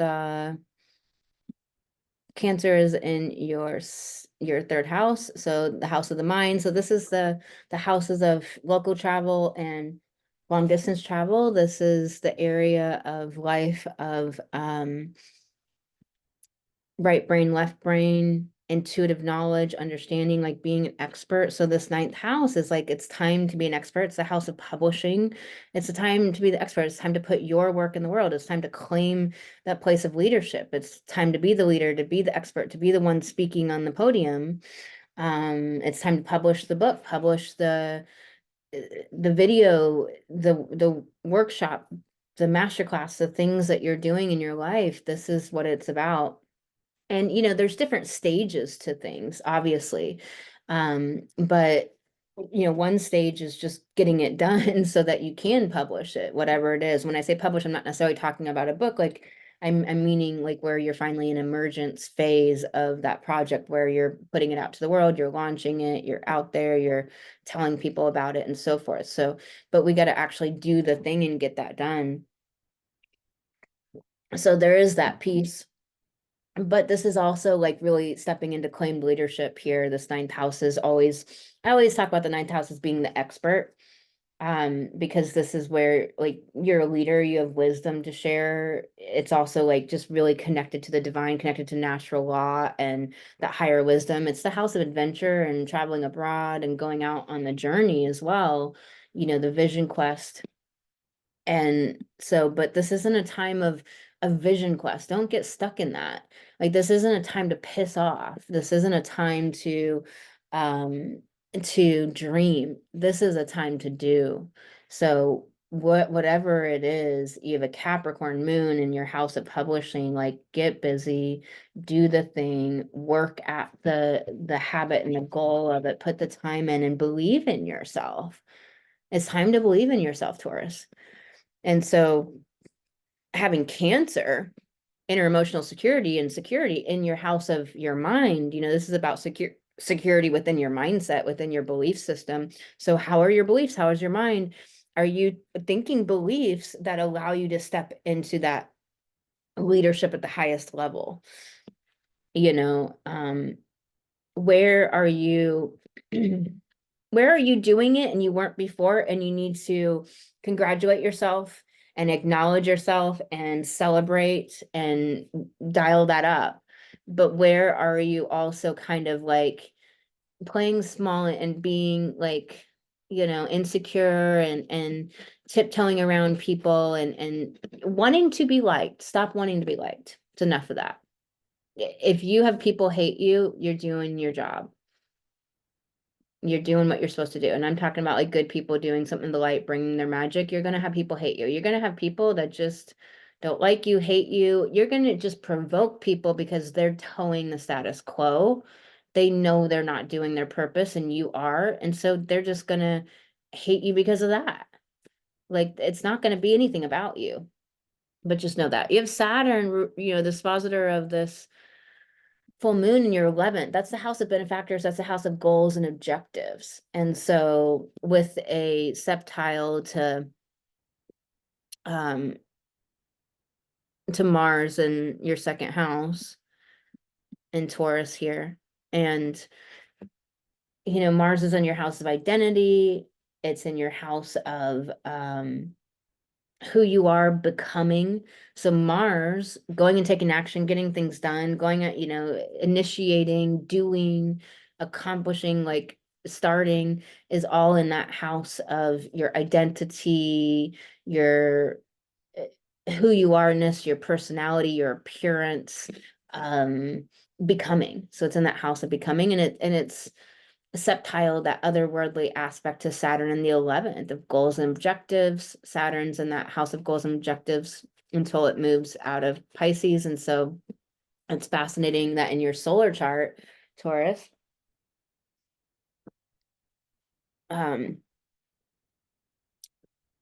or in your natal, if this is your rising sign, that Saturn is in your house of, goals and objectives and getting things done and benefactors. And it's an immutable sign, which is allowing for shifts and changes as needed, but can kind of like dissolve things sometimes.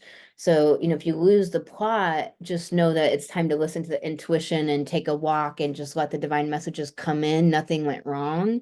It's getting out of your head. So when you lose the plot, Saturn's in that 11, it's like get out of your head, go take a walk and let the messages come through. And these squares, this north node in your 12th. So the north node's transiting your 12th, and so these squares to Mercury and Venus in your third to the mind. So past life patterns, old wounds, and subconscious material square your Mercury and Venus where how we feel good, and Mercury, like our understanding, perceptions, how we look at things. So it can kind of be skewing things a little bit and shifting it. I talked about these two asteroids conjunct the sun. So remember, this one asteroid, Abylos, is about that. How do I put it? I just like the way I put things sometimes very specifically, so I just have them written down. Like tapping into the spirit of the times. Like, so use that sun, vitality, ambition, our purpose, our mission, that enthusiasm to tap into the spirit of the sun and use this energy and like make sure you put things out into the world at this time. So I hope you hear this full moon video before the full moon and like our work doing this before the full moon, up to the full moon, and during and after, because this is great energy to capitalize on, where you can tap into the spirit of the times. It's in your third house of downloading information and channeling. This full moon axis is in your ninth, third house of channeling information coming through. Because here's the thing, if you manage your mind really well, your Gemini empirical left brain can become that receiving tower and transmission tower. And just, it can really, it's like people kind of talk about like the right brain is all, that, but Gemini energy is Gemini energy is amazing. It'll just connect dots and put all these disparate things together. It just channels information from all over the universe. It's just like it's a beautiful, amazing energy. It depends on the person, depends on how it's used and all that. But third house energy here. Notice any of the like insecurity feelings coming up and notice them and see if you can create safety within feeling unsafe. That's the homework right now, Taurus. I think that's what I want to say for you. If you want to book an astrology reading, you can do that at empoweredwomenrise.com or click the link below. And if you go to my website, you'll see all the testimonials there and find out more. Also, don't forget to download my free astrology secrets for code breaking your life with my astrology mini course. So you got cut the cords of doubt and a protection message. So this card is really about everything we just talked about in your reading. What I just said, creating safety within feeling unsafe, within feeling doubt. So where you feel doubt, noticing it. I'll tell you, it's really about just stepping into another dimension. Sometimes you just got to do it. You just got to stop procrastinating. You just got to stop thinking, I need this and I need this and I need this. Like right now, I don't have a lighting situation that I really like for these videos. And I end up often filming them at night and then the lighting's really bad. During the day, it's not much better. And I'm going to fix that soon. And then like, I'm going to have it how I really like probably by the end of the year. But I don't stop and not do the video. And I don't let my brain think all these dumb thoughts about it, that it means XYZ. Don't make things mean a whole nother thing. So doubts come up, get a handle on them. Don't let them take your brain down the avenue and be driving the bus of your life. No. So this isn't a protection message. So it's saying that you might get caught up in the doubts or be spinning in the doubts and not realize it. And you're kind of already like in the whirlpool of it. Get yourself out, get dried off, and like go feed yourself somehow, hug a tree, pet an animal, like tap in. And remember, Taurus is animals, like really really connecting to animals. Taurus is beauty. Taurus is flowers and plants. Taurus is grounding and just grass. But Taurus is beauty, like how things appear, the aesthetics. That can change your world, bringing in just fresh flowers, just going, and Trader Joe's has amazing fucking flowers. I love Trader Joe's for flowers, and I'll tell you, like there's a certain pink color of carnation. I just love pink carnations. There's a certain like bold, like really beautiful pink carnation that Trader Joe's usually always has. And I fucking love those. And it's like it's just a cheap flower. Most people like, oh, whatever. People want roses, but dude, I love this flower just because of the color of it. You don't really find roses that color, so you can really do amazing things for yourself. You got rise. It's time to um up level. It's time, to believe in yourself. But how do you believe in yourself? What you do is you create a bridge. Like, what are the really idealistic thoughts and beliefs that you want to have about yourself? And where do you want to really see yourself, like performing, acting, being? Who do you want to see yourself being? And then where are your beliefs right now? And then create a bridge. How many beliefs do you need? 2 beliefs to get to that belief? Where do you need 3 beliefs? Like, create a bridge. Create bridging beliefs to the belief of like if you need to believe, I'm a 6-figure earner, or um or like I speak in front of stages of 10,000 people, or if you just want to believe the belief I am capable, but you really don't feel that's true right now. First of all, my clients learn to hack that and make a belief they're just new truth, and it just is, in 3 days to 2 weeks. So definitely come and book a discovery call with me if you're wanting to change your life through coaching. And that's all at empoweredwomenrise.com. But also, in our conscious mind, make sure that you are bridging that gap. And so it's like, if you have to believe I'm capable right now, you might just believe like I'm good. I'm a good person. I do good things. Maybe you can believe that right now, but maybe you don't believe you're capable of like running a business or something. So you're just believing like, I'm good. And then the next belief you need to believe into is like, I can do the things you have to do in a business, and then maybe the next belief is like, I could figure anything out, you know? And so then the next belief right there is like, bam, I'm capable. Like if I can figure anything out, then I'm capable. So that's, it's just an example. It's maybe not the best example. It's just off the top of my brain, but what do you have to do to create beliefs?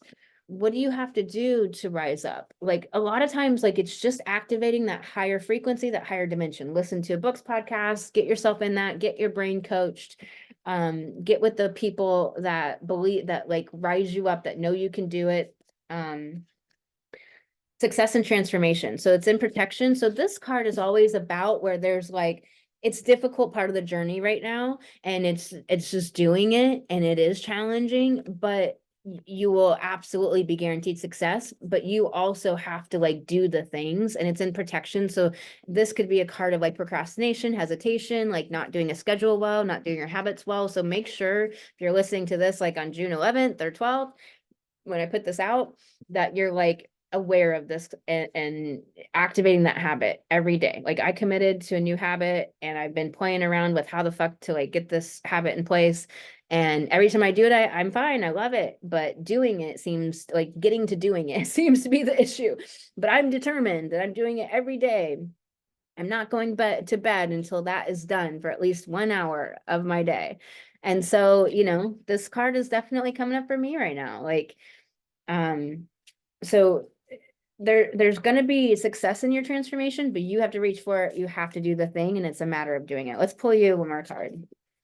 I just realized that these cards were made by the same person that made my other card deck that I'm loving. So manifestation and doing in protection. This is about letting, make sure you're leaving room for the divine to partner with you, but also do all the things so the divine can come in and land and do things. The divine can't come in if you don't have places, basically, I don't know if that analogy makes sense. It's kind of like if you don't set up a bunch of things in your business, then the divine can't bring you clients because you don't have any pathways for clients to land, for example. So if you're not putting yourself out there, talking to people, building relationships, and doing all the things that you do, then the divine can't hook you up with people because you're not out there doing anything. It's not gonna, nobody's going to knock on your door. So that's what it means.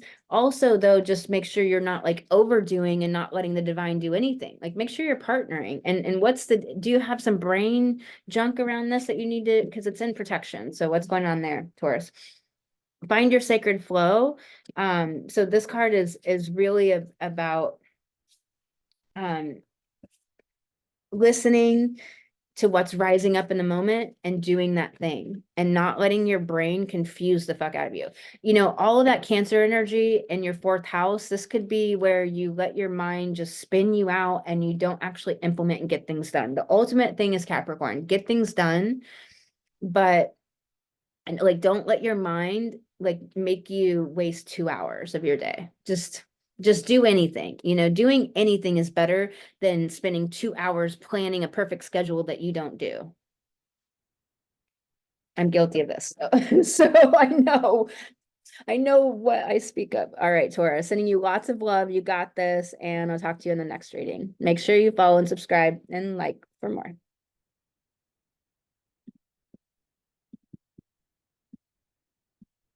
Gemini, let's go. We're out of your season now, Gemini. We got Jupiter in your first and in your sign. So this is second, eighth house axis for you, this full moon, sun and all that Cancer energy in that second house, and this full moon in that eighth house. And eighth house, sex, death, taxes, eighth house, metaphysical, investigation, psychology. So, you know, maybe you're a coach and you're digging deep into your own things, you're walking the shamanic journey, that's all eighth house stuff, and you just got your nose down and you're getting it done, or that's what you're called to do. And maybe this is helping you realize what's going on. Maybe this is a call to dig deeper into your own subconscious material, or maybe that's all churning up and it feels overwhelming.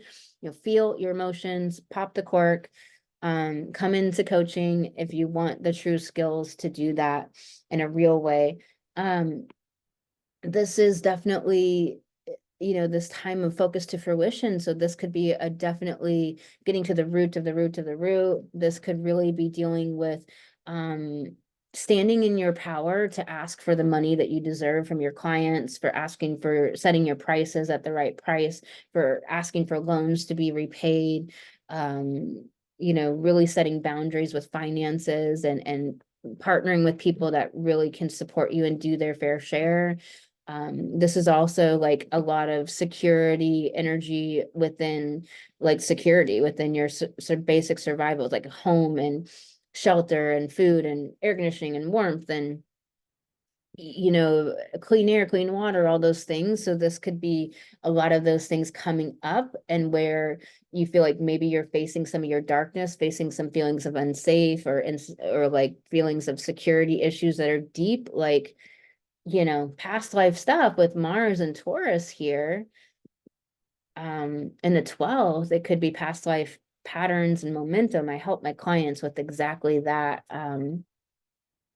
And so, you know, it's got a septile to Saturn in your 10th, all about career. So there could be these things coming up where maybe you're a coach or investigator or doing some sort of psychological investigation, or maybe you're doing, you know, beautiful creative projects and work, but that are showing like deep human themes and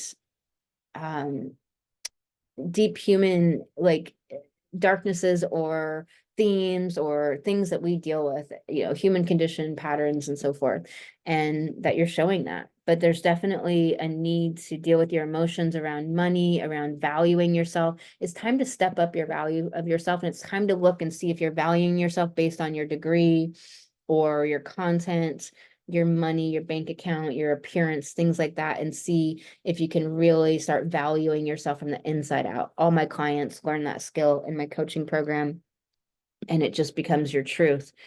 The dispositor in your 10th house, there's definitely Saturn is hanging out in your 10th house, Gemini, until it moves into Aries. And so it is wanting to mature you in bringing your gifts to this world, integrating your authority into this world. You know, for example, writing a book and setting forth your intellectual property, your methods, and so forth. This asteroid of tapping into the zeitgeist, tapping into the spirit of the times, conjunct the sun. It is this bold, you know, around money, around feeling secure, feeling valuable, bringing that energy, tapping into the times and putting your beautiful intellectual property out into the world. Make sure you're doing the actions, taking action, implementing habits. This is a time for that if there was any other. But there can be these issues feeling secure and worthy. You can be feeling very emotional, very irritable, very switching back and forth, like secure and then not secure in one moment and then the next. And don't let all of that throw you. It's just emotion. See if you can learn how to feel safe within not feeling safe, or within not feeling secure, within feeling vulnerable, within feeling humiliation, etc. That is a key to a big, big, beautiful life. All right, Gemini, let's pull you some cards. You can book an astrology reading with me at empoweredwomenrise.com. Can get the money, get the secrets to your money situation, work with your transits, find out your evolutionary intention coming into this life, overrate your intuition. So this is in protection message. So it's saying, you know, get out of your head. You just had all of these planets in Gemini, so it's super activated you for sure.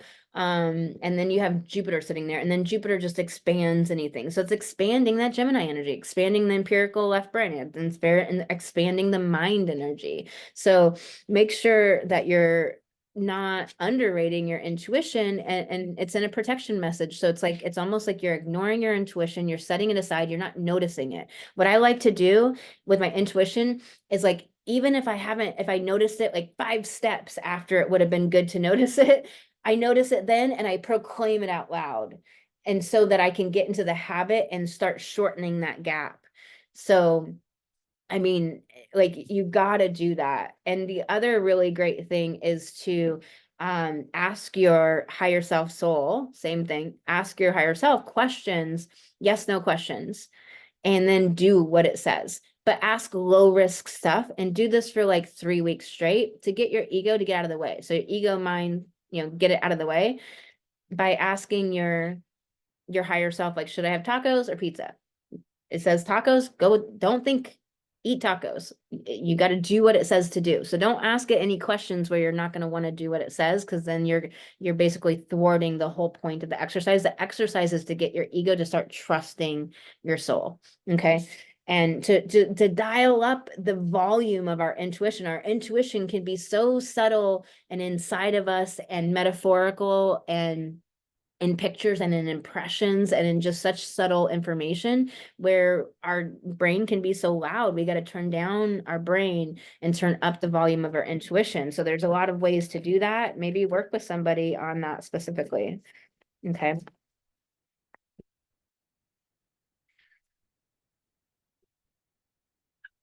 What else wants to come forward for you, Gemini? Creator water. So you have all of that water in your second house of survival, second house of valuing self, second house of material possessions and money and, you know, self-esteem and self-worth and Maslow's hierarchy of needs, survival, like basic survival, or are you thriving? Poverty mentality, you know, money. So all of the emotions, stop intellectualizing your emotions and make sure you're actually feeling and releasing. You know how to do that. And also stop trying to get away from them so fast.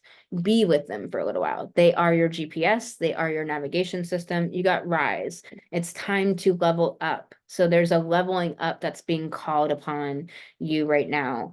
You know what it is. You know where you need to step up to. You know the habit you need to implement. You know where you need to speak up and you're not. You know where you need to have conversations, you're not. You know where you need to push the launch button on that project, begin it or finish it or put it out to the world finally. put out a press release, like you know what you need to do, it's time to do it. Okay. It's very clear, Gemini. And that rising is sometimes rising up within your own self, rising up within your confidence and your self-security. I help my clients do that with real techniques that work. It's not frou-frou bullshit. It's like real techniques that actually just do it. And if there's anything, like what I do is I scour the planet and figure it out myself through my soul and my guides of like, how do I make this happen? I don't do 80%. It's like, how do we 100% make this happen? How do we change the subconscious belief? How do we, how do we feel secure?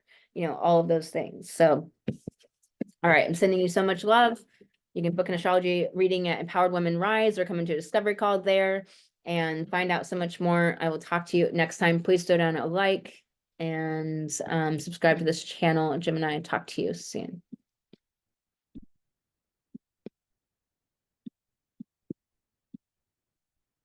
Cancer, it's newly Cancer season. We've had summer solstice. So amazing. And the sun and these 3 planets in Cancer in your first house, of course, the house of identity and becoming, the house of initiation, the house of how you deal with that and your physical appearance and how you feel about your body and all that good stuff. Opposite this full moon in your 7th house of relationships, also of like small court cases and trials of completions. 7th house is a new beginning. And a completion, a celebration, something has finalized. And so this Capricorn moon is here. Definitely some sort of steady inward focus and, on relationships. So there's some relationships that there's some stuck emotions that need to be shifted and moved and let out and processed so that you can really be where you want to be in relationships. You can be who you want to be. You can get, rid of the ones that need to go. You can dial up your time and energy with the people you want to spend time with. You can dial back the amount of time with people you still want the relationship, but it just needs to move into a different periphery of your life. Maybe it's no longer an inner circle relationship and now it's an outer circle relationship and so forth. But there's shifting and there's also celebration and completion here. Maybe you're going to be beginning a new project here. There's something about nurturance going on. There's something about the heart going on here. Maybe there's some challenges and some difficulties. There is a square to Neptune in your 9th house, house of publishing and expertise in long distance travel and so forth. So Saturn, the dispositor of this full moon, is in your 9th house. Again, stepping into your expertise and claiming that. And also the house of publishing and of adventure, of greater knowledge of natural law and being aligned with cosmos, of the right brain, okay, of intuitive intuition and knowledge. So that intuitive intuition and knowledge is what really needs to be dialed up right now. That's what you need to pay attention to. Listen to what the inklings are that you're getting, the impressions, what has come in. It's time to act upon it, believe in it, and understand that it's a clear pathway before you. It's just a new way of doing life or an old new way of doing life that, we have to normalize that for ourselves. But it gives us everything we want to know. Mars here in your 11th, the house of benefactors, the house of objectives and goals and bringing your gifts to the world. Septile Saturn in that 9th. So really, really dialing up the volume on your intuition and how much you acknowledge it, listen to it, pay attention to it, believe in it, trust it, and let that Mars take action upon that. And so what this full moon is really about, and a lot to do with relationships. Relationships are obviously your friendships and deeper connections and partnerships and loved ones and what have you. But relationships are even the relationship, the interaction with you and a store clerk, or with you coming around a counter and like welcoming someone or saying hi to someone, or you tabling at a farmer's market or something, and all of the people that you talk to and connect to. All of our relationships, small and big, even the relationships that last for 5 minutes, they ripple out an energy into the world and connect to another person that tells another person and refers them to you.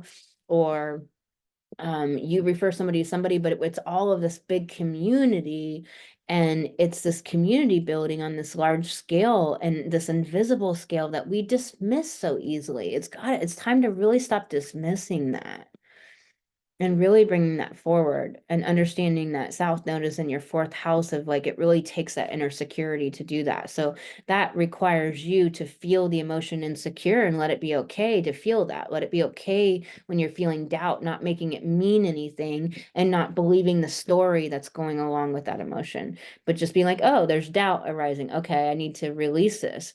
And that's why I teach my clients real techniques that work, because it doesn't have to mean anything. Emotions don't make sense. They just arise, and not necessarily for any factual reason, any reason that's helpful.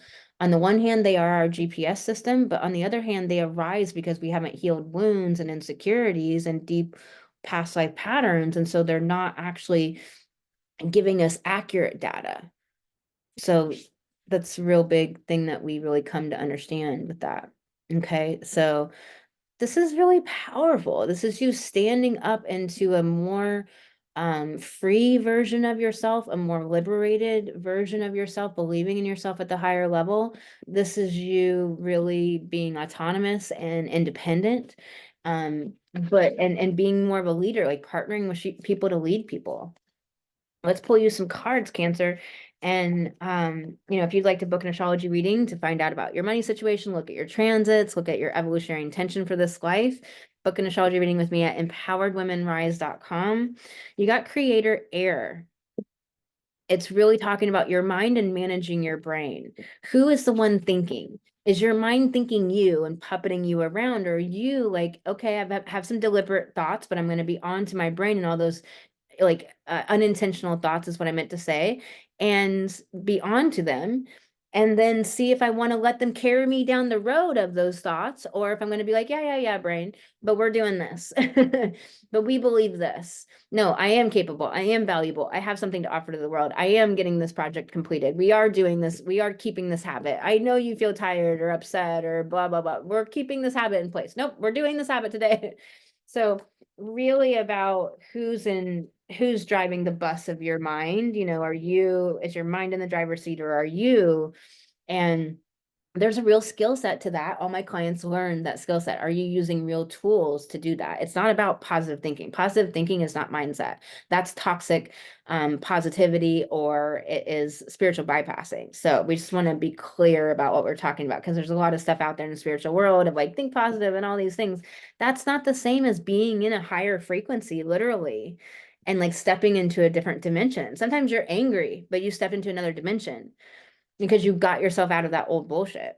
So fearless expression, it's wanting you to get yourself out there, put yourself out there, put yourself out there. My guides, sometimes they have spent so much time sometimes telling me to put myself out there, and just insecurity. And of course, like I was going through some major healing, but I just held myself back when I didn't need to. We just hold ourselves back so much longer, so for no reasons than we need to. And it's just like years of our life are sucked down the drain to nothing. Those people are not going to be on your deathbed. You're not going to know them when you're 80. You're not going to give a fuck about them. Like, stop holding yourself back. Fearless self-expression. Say the things you want to say the hard things in your coaching, in your work, in your media.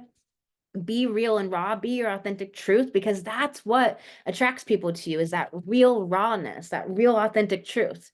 Being the person that's breaking down the walls of this old bullshit and all the old conditioning and patterns and stuff, being real, being raw. I'm not saying just being wild for wild's sake. That's not helpful, but you know what I'm saying? So fall in love with your own story. What is your story? This is really about stop blaming yourself, forgiveness, stop judging yourself, beating yourself up. Like, I'm telling you, everybody right now is going through beating themselves up somewhere in their life. And we really have to stop. We really do have to realize like where we're doing that, and stop doing that and catch it and just put your foot down. Don't allow it anymore. But that means you got to recognize it when you're doing it and say no. Now, all of my clients learn a pattern interruption hack that hacks that and makes that quicker, because the only other way to do it is to move your default brain a million times. So, but either way you do it, you got to do it. You got to like write your story. What is your story? And some of the recent videos I've done, I've talked about, the Jupiter Uranus conjunction and what happened 14 years ago to now, because it's a 14-year cycle.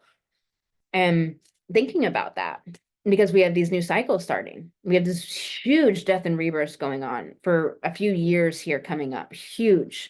And we're going through these new cycles, implementing and starting. And so what happened the last 14 years? Because I bet it'll blow your mind if you really just think about the 14-year cycle, because we can think about 6 years and 3 months ago and all these things, but think about that 14-year period. What went down? Because I think it'll blow your mind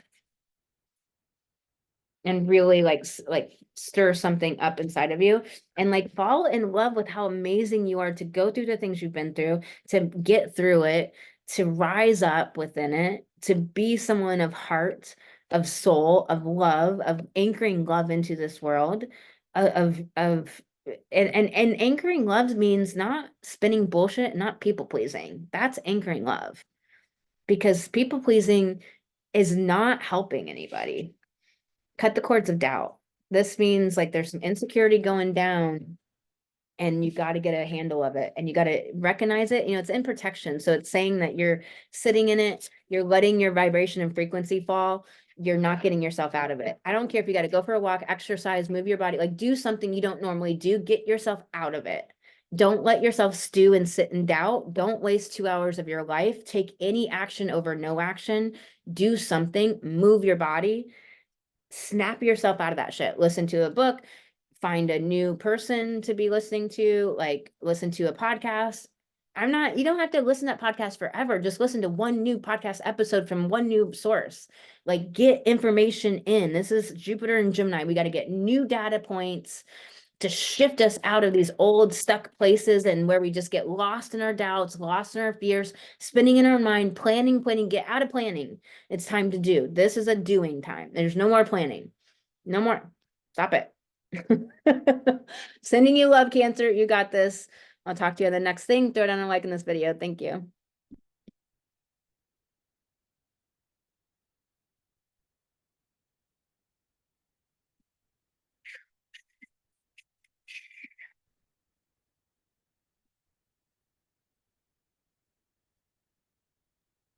Leo, let's go. 12th house, 6th house access for you. All of that Cancer energy is up in your 12th house. So past life stuff is churning.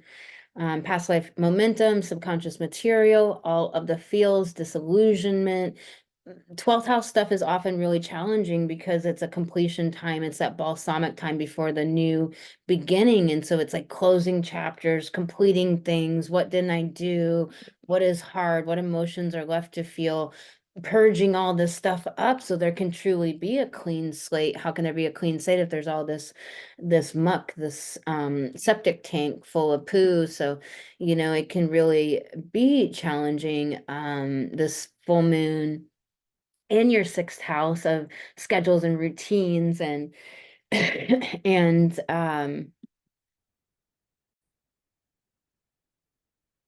let's go share this again. We'll get this going again. Okay. So 12th house, 6th house. So all of that full moon in that 6th house, this is also aunts, uncles, mentorship. So maybe you're needing mentoring, maybe you are a mentor, maybe you have nieces and nephews, or your aunts and uncles. So this is the house of that. So, but this is illumination. So this could be illuminating all of your schedules and where things not working, or where you really need to celebrate that you're doing amazing, that you're really putting habits in place and implementing things to get some things accomplished that you're working on. This Saturn here in your 8th house, this is inner deep psychological inquiry, investigation, exploration. This is also deep intimate bonds and sexuality and sex. And this is also the metaphysical world and the spiritual world and behind the veil. This is death and other people's resources and things. So, maybe Saturn is maturing something here in your 8th house. Like Saturn is maturing maybe how you handle death. Maybe you've had a lot of deaths in your family. Saturn might be like maturing your psychology and how you look at things, maturing how you deal with intimate relationships, maturing your sexuality. But Saturn is usually a maturation. It's also usually a catalyst. So maybe you're finally tapping into your deep sensuality and your sexual liberation and your um comfort with sexuality, your own sexuality, sexual exploration and self-pleasure. Maybe it's your deep intimate bond with your partner or partners. So this septile to Mars is taking action in the 10th house in relation to possibly this deep exploration or subconscious things that you may be handling or dealing with, or other people's resources. This is money. This is taking action on selling something in your business, a product or service, and you're connecting and to people at a deep level. And this full moon is illuminating things that need to change in your schedule to take care of that. So this is also health and healing. This is lifestyle, the real lifestyle that you want to live. So I always say sixth house is lifestyle because it's like, how do you really want to live? Do you want free time? Do you want self-exploration time? Do you want liberation and freedom in areas where you don't have it yet? And remember, just with this, 12th house stuff, you have the god of destruction that dwells in darkness here, conjunct the sun, but you also have this asteroid of like tapping into the zeitgeist. So it could be really beautiful energy here, bring imaginative, creative genius to the people, and taking action on that in your business.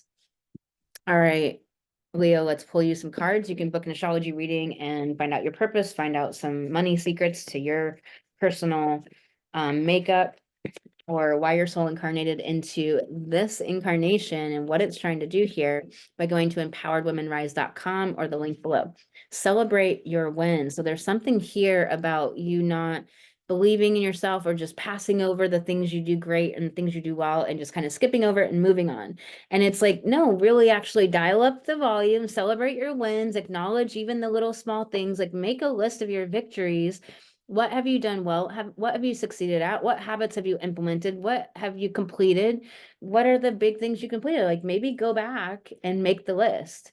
Like, what are the amazing things I'm doing? Because often we're trying to accomplish things and we're in our head looking at like how we're not doing anything right because we're not like getting this thing accomplished. We gotta really change the way we're looking at ourselves and what we're working on inside our own self, and start looking on our progress and the progress we've made, and understanding it takes progress over time. It takes determination and understanding the difficult challenges that we may be facing and overcoming within that. So these two cards wanted to come up for you. Bliss is worth creating from. I love the colors in this card. It's just that happy, beautiful energy. It's a sunshine energy with that pink as well. And it's just like this vibe of the higher frequencies of joy, of being connected to that higher frequency, your light, what you're channeling through, joy, like what you're here to bring. And there's some heavy energies afoot that want to like draw you down. Fuck that, ambush fear with ferocious dreams. There's gonna be fear. Can you feel safe within having fear, maybe putting yourself out there more or stepping into a higher speaking engagement or a higher level of your own empowerment, or speaking up or speaking your mind or showing yourself out there in the world? Can you feel safe within feeling fear? And this is what my clients learn. So it's like you got to kind of make the volume on your why you're doing it and how you're going to overcome the fear, the doubt, the thing that's holding you back. You've got to make that so loud and so big, and like just be so determinate to overcome any obstacle. That Mars and Taurus can help us right now with that determination. I'll put you one more card. Prosperity sisters are happiness and joy. So it's just really wanting to hammer this kind of theme of your reading, of where like you're beating yourself up and just kind of bypassing your wins and your like the things that you're accomplishing and that you're doing well, and you're just kind of like bypassing them and not really like acknowledging and being proud of yourself. You need to activate the emotion of pride, healthy pride in yourself. And, you know, that's something all my clients learn, is how to activate emotions that they want to be creating from. Okay, you got this, Leo. Throw down a like on this video, sending you lots of love. Until next time.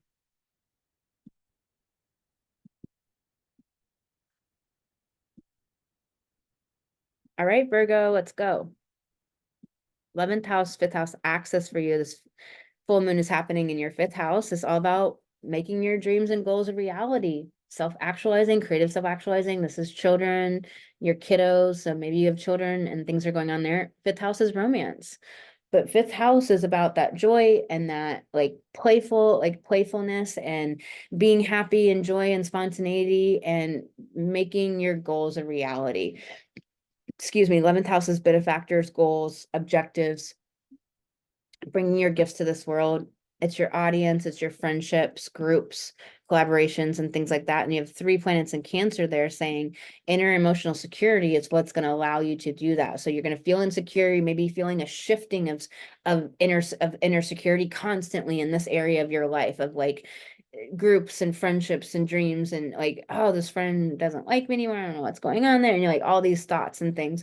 Just don't believe all the thoughts, deal with the emotions, and really start anchoring this new depth, this new baseline of a sense of empowerment within you. And you know, this full moon is illuminating something here in your 5th house. What are you meant to bring to fruition here? This is Capricorn energy. Focus to fruition. That's what Capricorn does. It's nose down and it gets a project completed. Also, it's, you know, status. And I mean that in a positive way of like, how are you believing in yourself right now? You got to believe in yourself to put yourself out there. You got to be confident to stand on stage, right? Or here's the thing, you have to have a baseline of inner security and self-possession to stand on stage and be okay with feeling a lack of confidence from time to time, if that makes sense. So Saturn, the dispositor of this full moon, is in your 7th of relationships. So something's going down there. Mars and your 9th house of being an expert, and the 9th house of like foreign travel and publishing and stuff. So relationships, publishing, what are you here to be a leader of, here to speak, here to connect people into that higher wisdom, higher knowledge, realignment to natural truth and law? What relationships are aligned to that and what aren't? There's information downloading about this for you. And the ruler of your sign is this Mercury in that opening square to the North Node in your 8th house of sexuality, other people's resources and money. So clients' money, friends and people's money, or maybe you owe money, or maybe people owe you money. It's time to get that money back. But it's the opening square, so it's time to take action. And so, you know, this is related to your 8th and 11th houses here. So bringing your gifts to the world, friendships, groups, your, you know, your audience, but then that 8th house of like intimate bonds, deep psychological probing and questioning and exploration, trying to understand the subconscious realm, other people's money. This is the underworld. This is the energetic realm, emotional betrayal, and all of those things. So it's time to possibly cut someone out of your life. It's time to possibly raise your level of valuing yourself to a higher level and think better about yourself. So you'll know what this is for you, Virgo. If you want to find out exactly what this is for you personally, you can book an astrology reading with me at empoweredwomenrise.com. The link is below, and let's pull you some cards, Virgo. So creator fire, this isn't a protection message. So it's saying, you know, fire is that energy, you know, all of the elements are living beings, living consciousnesses rather.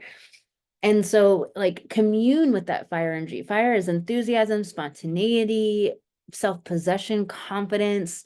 It's the wands and tarot. It's magic and creativity and play and fun and dancing and creating. But it's also like really intense mental focus and making something happen.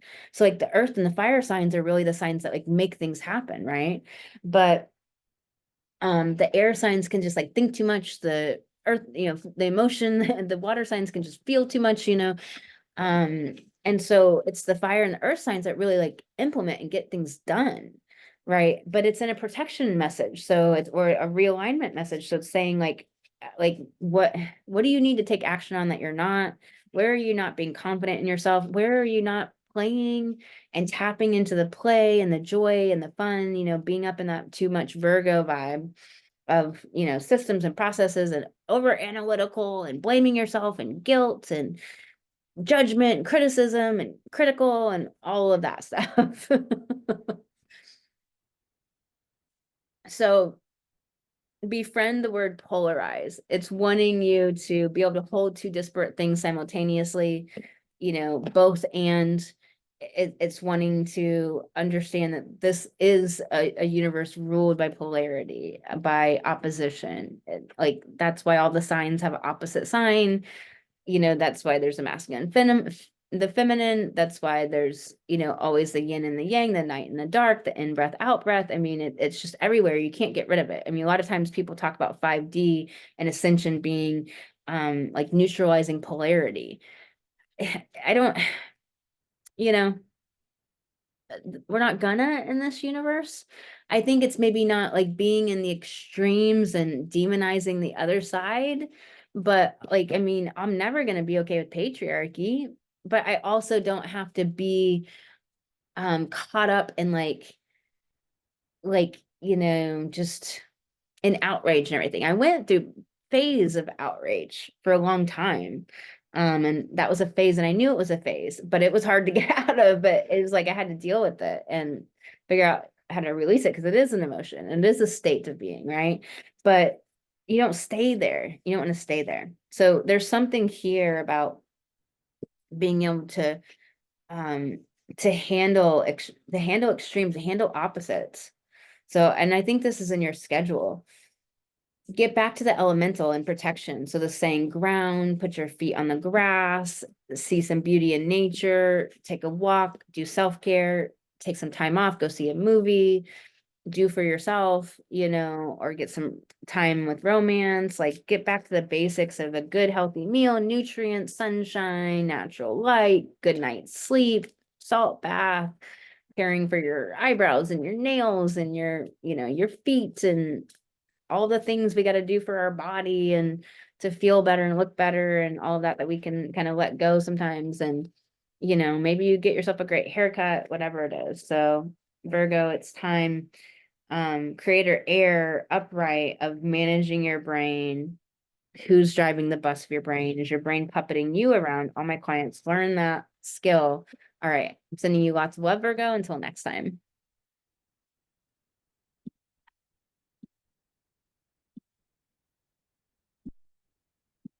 Libra.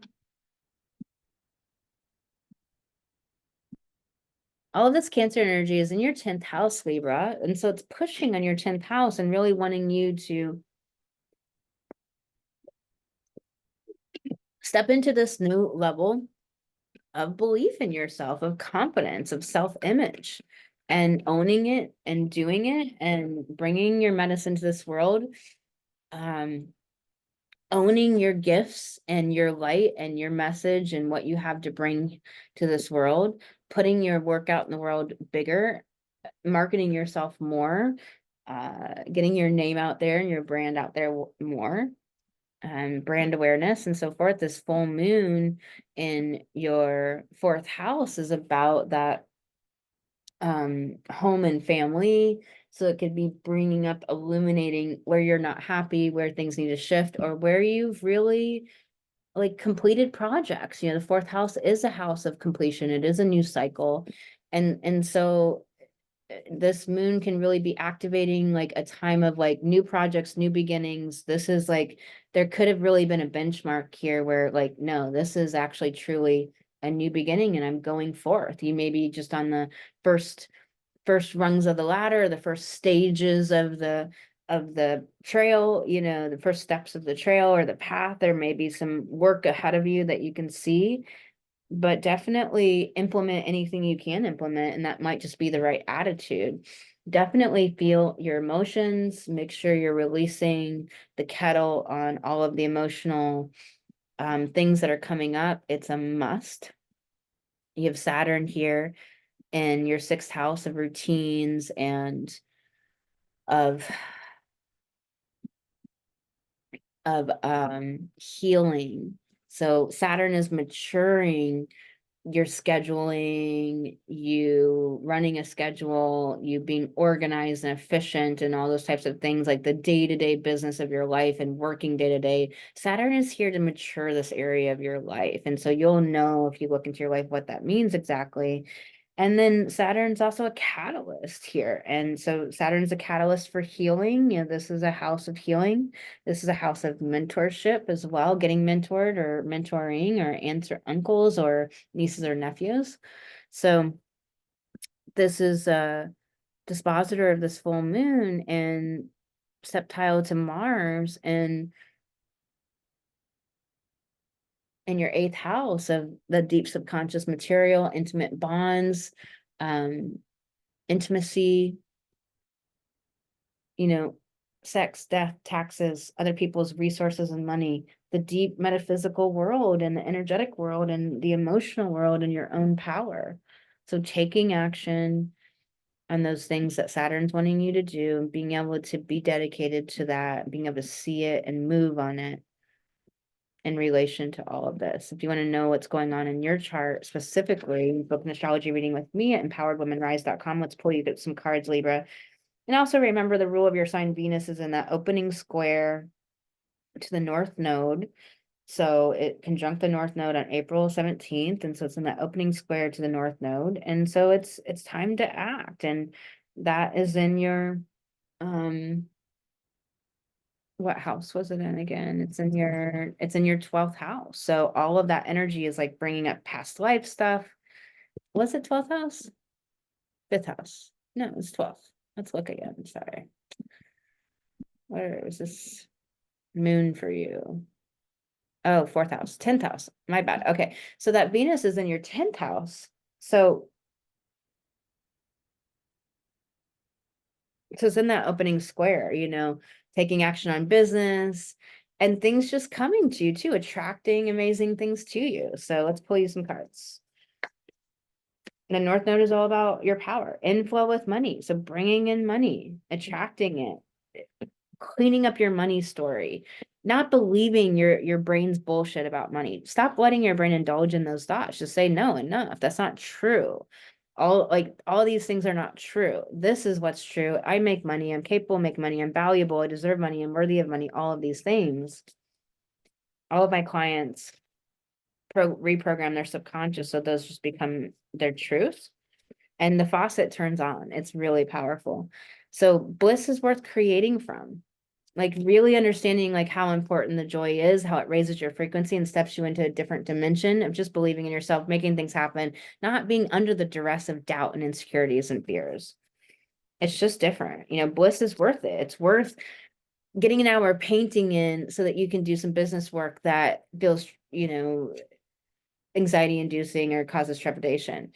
You got, you know, the spark of, like she says, the spark of the hustle, but I don't like that word. So the spark of, you know, creation, the spark of work, the spark of, you know, your business and like taking action and making things happen and doing the project and getting things done and being up in the habits and all of that. Not just action and ambulatory and doing this and that for action's sake, like air energy can do, but really like the fun of being up in it. You got creator air, so it's so important to manage your brain, look at what your brain's thinking, offering thoughts. You be the one in charge of your brain. Don't let your brain puppet you around. Don't let your brain just indulge in thoughts that aren't helpful and useful to you. And so this is really powerful, Libra. You got this. Sending you lots of love. Until next time, throw down a like in this video.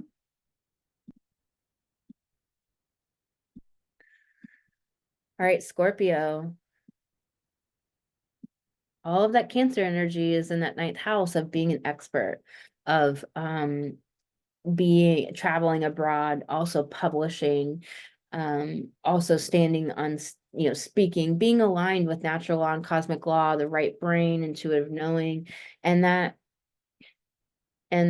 full moon is in the third house of mindset and how you perceive things, of local travel, and of siblings, and of the goddess. These are the houses of the god and the goddess.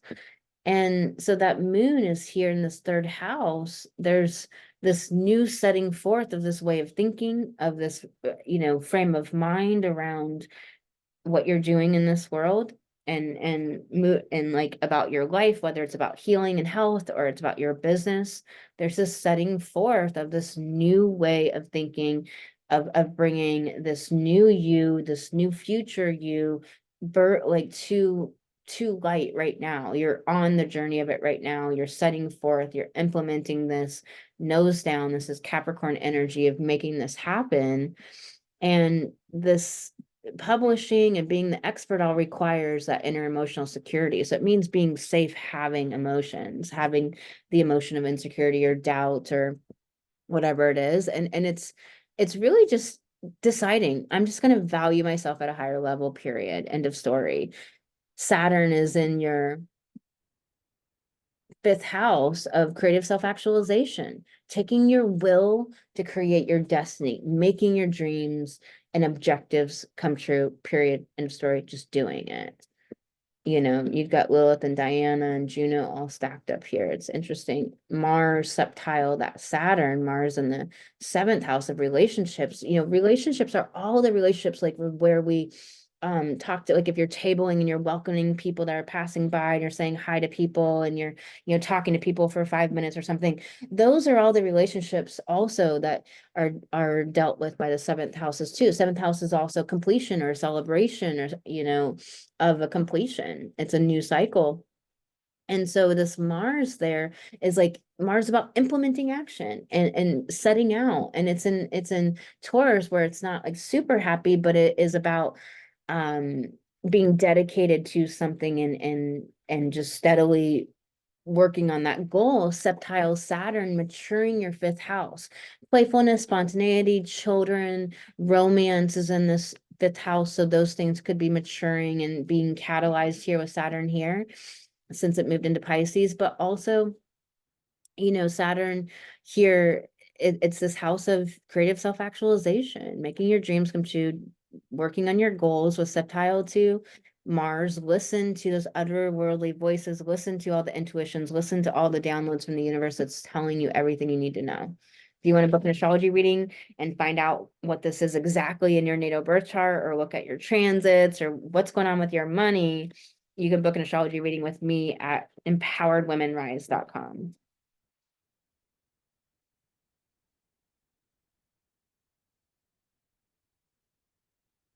Let's pull you some cards, Scorpio. None of them want to come up for you. You, the muse. So this card is really offering you to understand you're the inspiration. So to inspire, you got to be inspired. This is like, activating that emotion in your body. This is the way you think, the way you're vibing. Remember that you get to be on the adventure of life. You get to choose your adventure in this life, that sometimes we get so bogged down in like how, like our struggles and how much we're believing in them. And sometimes you can just step the fuck out and just be like, no, it's time. Like with my life, I went through some really hard things, but it's like, okay, I had to, it was part of my journey. It was part of how I help people, but also it's time to step the fuck out. I've had these moments come up many times in my life, but even recently where it's like, it's time to step out. It's done. Like, I just step out, just stop believing in it so much.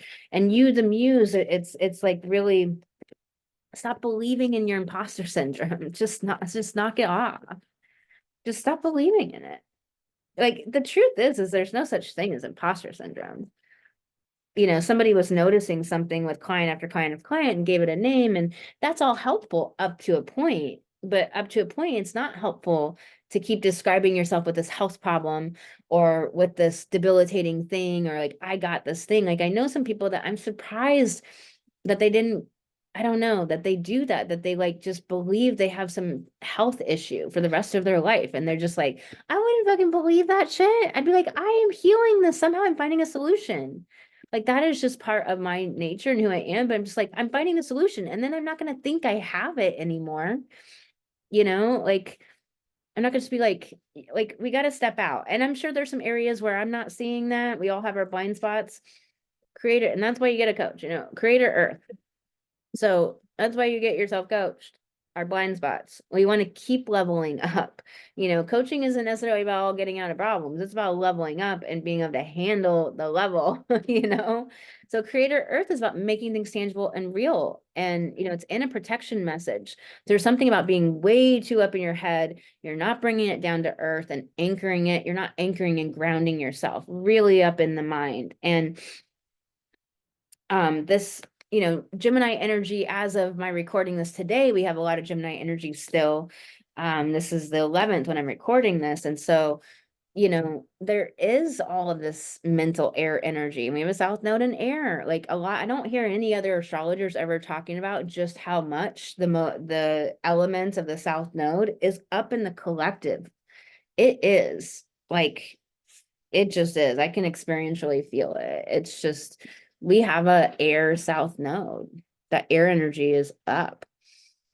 So, and then all these planets in Gemini, and then we have Jupiter in Gemini for a year. So yeah. And this is just precursor energy to Uranus moving into Gemini. And Uranus is already a mind planet. So, you know, that's gonna be fascinating. I think it's gonna be zippy, buzzy, crazy, electric time. I really think it's going to be quite electric, and Uranus already is electricity. So Uranus and Gemini, it's going to be like hot socket, you know? We got raw intention. So this is where it's like letting your intentions be raw, like bumbling through it, letting it be messy, not needing it to be perfect and clean and just polished and no frizz and no fuzz and all of that. And just like, you know, like sometimes you want that look, and other times it's like you want the beachy, you know, look. And so it's like this raw intention is like, let the intention be raw and do it and act and be in it all the way. You know, sometimes people like want everything to be perfect and their branding and then this and then they will be in business. And it's like, that's not real business. That's not truth. Like, I don't know who put that into our heads. Like, I think maybe corporations and how it was like out there, these big corporations do business, and maybe that's how it got in our heads, but like, that's not real business. That's not really being in, you know, in your business, in your boots, like doing it yourself, like up to your neck in the thing, experiencing trial and error and experimentation and figuring out. And, you know, figuring it all out yourself means that you know the ins and outs of your business, so that when you do delegate, you can correct their fuck ups and, you know, deal with things that they don't know how to deal with. So it's really good to like know every inch of your business, to be honest. Creator air, just everybody's getting this. So just, you know, who's controlling your mind? Are you letting your mind puppet you around? Are you indulging in shitty thoughts? Don't do it. Stop it. All right, sending you lots of love, Scorpio. You got this.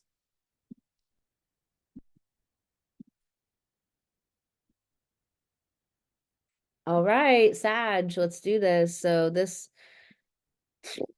where are you at? This moon for you is second house, and this all this Cancer energy is in your 8th house. So sexuality, deep intimate bonds. So like, how's things in relationship right now, and how secure do you feel? And do you feel like constant insecurity and shifts and changes? And, you know, there's a lot to deal with emotionally. This also, this opening square with Venus and Mercury here to the North Node, like time to act, time to launch, time to do.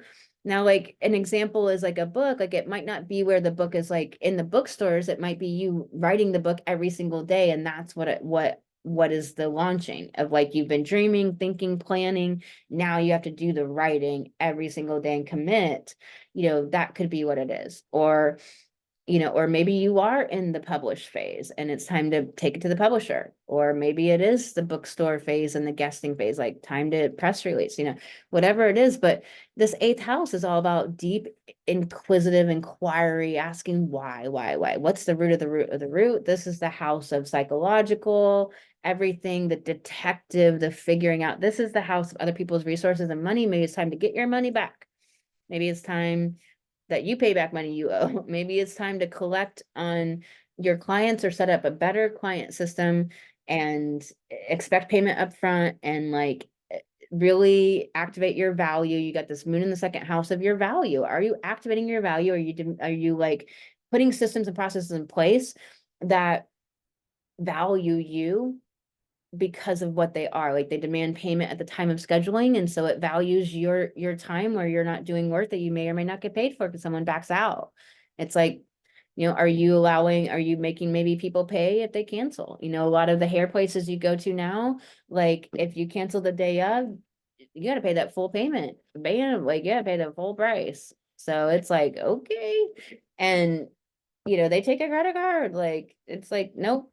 So they value themselves and they value their time. They're not just letting people book into their calendar and then just be like, oh, no big deal. No, you took a spot we would get paid for otherwise. So how are you valuing yourself? This is Capricorn here about, you know, focus to fruition, about like the highest earthly echelons. This isn't about status and superiority and all that bullshit. This is about actually just standing up and saying like, I know my worth. All my clients reprogram the value in their subconscious to where it just becomes their truth. Literally, they just start getting relationships out of their life that weren't valuing them. Literally, they just stop tolerating bullshit. They attract different, they make money, like things just shift because it's just their new truth. It just is. It's not something they're trying to do. It just is activated. So it's really powerful. If you've been looking to shift your life, you can come into a free discovery call for my 6-month coaching program. You know, you have Saturn here and your fourth house of security, of self-image, like of family and home. Like, do you feel secure in your home? Do you feel, you know, the second house, moon in the second house of basic Maslow's hierarchy of needs and survival? Like, is home okay for you? Is that in question? Are you moving? Are you shifting? You know, are there changes happening with home and you're feeling upsettled and insecure and not sure about how everything's going, and it's kind of disrupting the rest of your life? You have Mars here in the 6th house of day-to-day life and schedules and routines and health. You know, Mars can be a cutting away and ending. Mars is surgery, you know, so this could be going into surgery, planning a surgery, scheduling a surgery. This is long-term stuff, you know, with Taurus. Listen to the messages coming up right now. They're really important. You got to hear those out. Okay.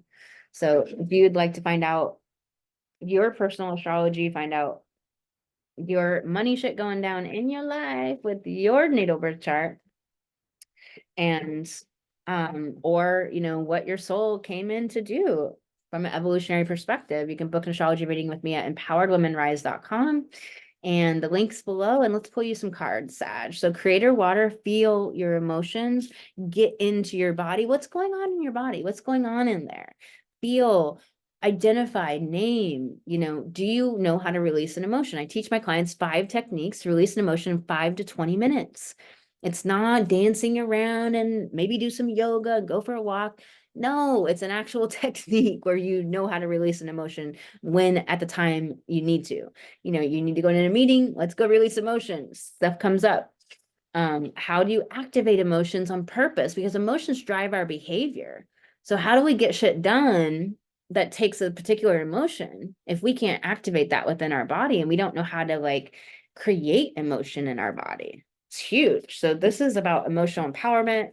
This is about the well-being of your body, being in your body and out of your head and down in your body. What's going on in here?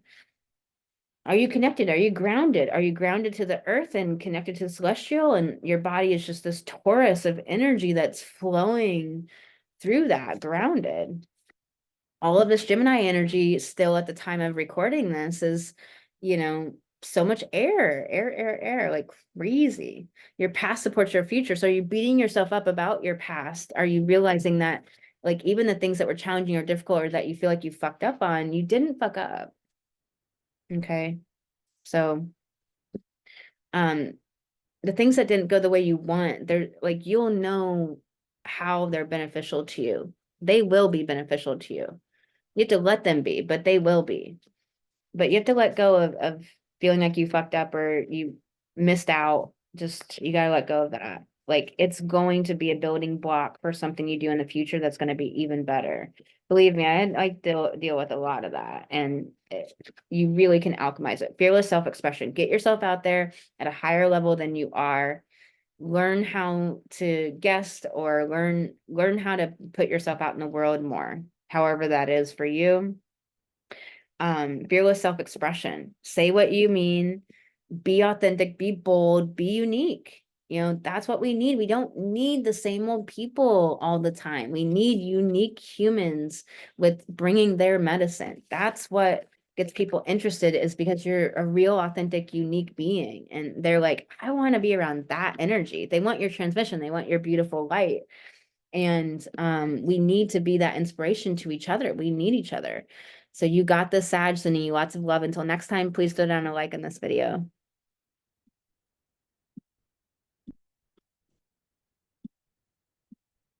All right, Capricorn, please throw down a like on this video. I really appreciate it. Let's get your astrology in here. So you got that moon in your first house, of course. So this is a new beginning. This is starting something new, a new chapter. Who are you becoming? What's a new identity you're stepping into? What are old identities you've let go of? And that can help you have that contrast to who you're becoming. You know, maybe it's new branding in your business. Maybe it's literally a name change. Maybe it's literally just how you feel inside yourself, or that you've cut out something out of your life and this is a new you, but this is setting forth a new pattern in place. Okay, so we get these new moons in our own sign once a year, you know, once a lunar full lunar year. And so this is this first house. It's also how you deal with threat. It's becoming, it's initiating, it's taking action. It's your personality and character, your ego. You know, is it time for your ego to get into alignment with your soul? Is your ego scared? You have all this Cancer energy in your seventh house of relationships and relating, and also completion as well. So there's something to celebrate. There's some endings and beginnings here. And all this Cancer energy is saying that there's maybe a lot of like changing, shifting currents of emotions in the seventh house of relationships, of not feeling grounded or secure or safe. And it might not be time to take action there as far as, you know, in certain ways, but there's an opening square with Venus and Mercury and relationships. So it is time to act. And so I know that might just seem like this opposite veil that I just said, but like what I mean is like it might be with relationships and Mercury, it's time to act on your perspectives, what you know, believing in yourself, valuing yourself, getting relationships out of your life that don't serve you, that you know need to go, speaking up. Like maybe you speak your mind finally and put boundaries into place. And if those relationships can't respect that, then you know their time to go now. But as far as like maybe, you know, the big speeches and things, like how can you get that emotional security? How can you create that for yourself? All my clients learn that skill. So you have Saturn here in your third house of mind, perspective, mindset, small local travel, you know, the goddess, intellectual property. Saturn's maturing this. Maybe you're making intellectual property, maybe you're cementing your trademarks. Maybe you are really understanding your methods and processes that are your unique stuff. Like Saturn has catalyzed and is maturing something here. Maybe you're writing, teaching, speaking, and has that septile to Mars in your fifth house of creative self-actualization, taking your will to create your destiny, making your goals happen. It's time. So there's this new beginning, time to make your goals happen, take action. Mars is in Taurus. It's long determined, like plotting towards the goal. Long-term habits and goals. This Mars square Pluto was in Taurus. So, you know, it's off now, but it's rolling out still, because these energies are themes and cycles, right? They're all connected. And so in Taurus, it's the long-term goal.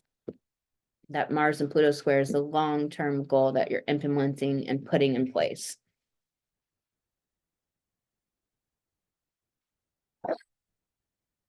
Okay, so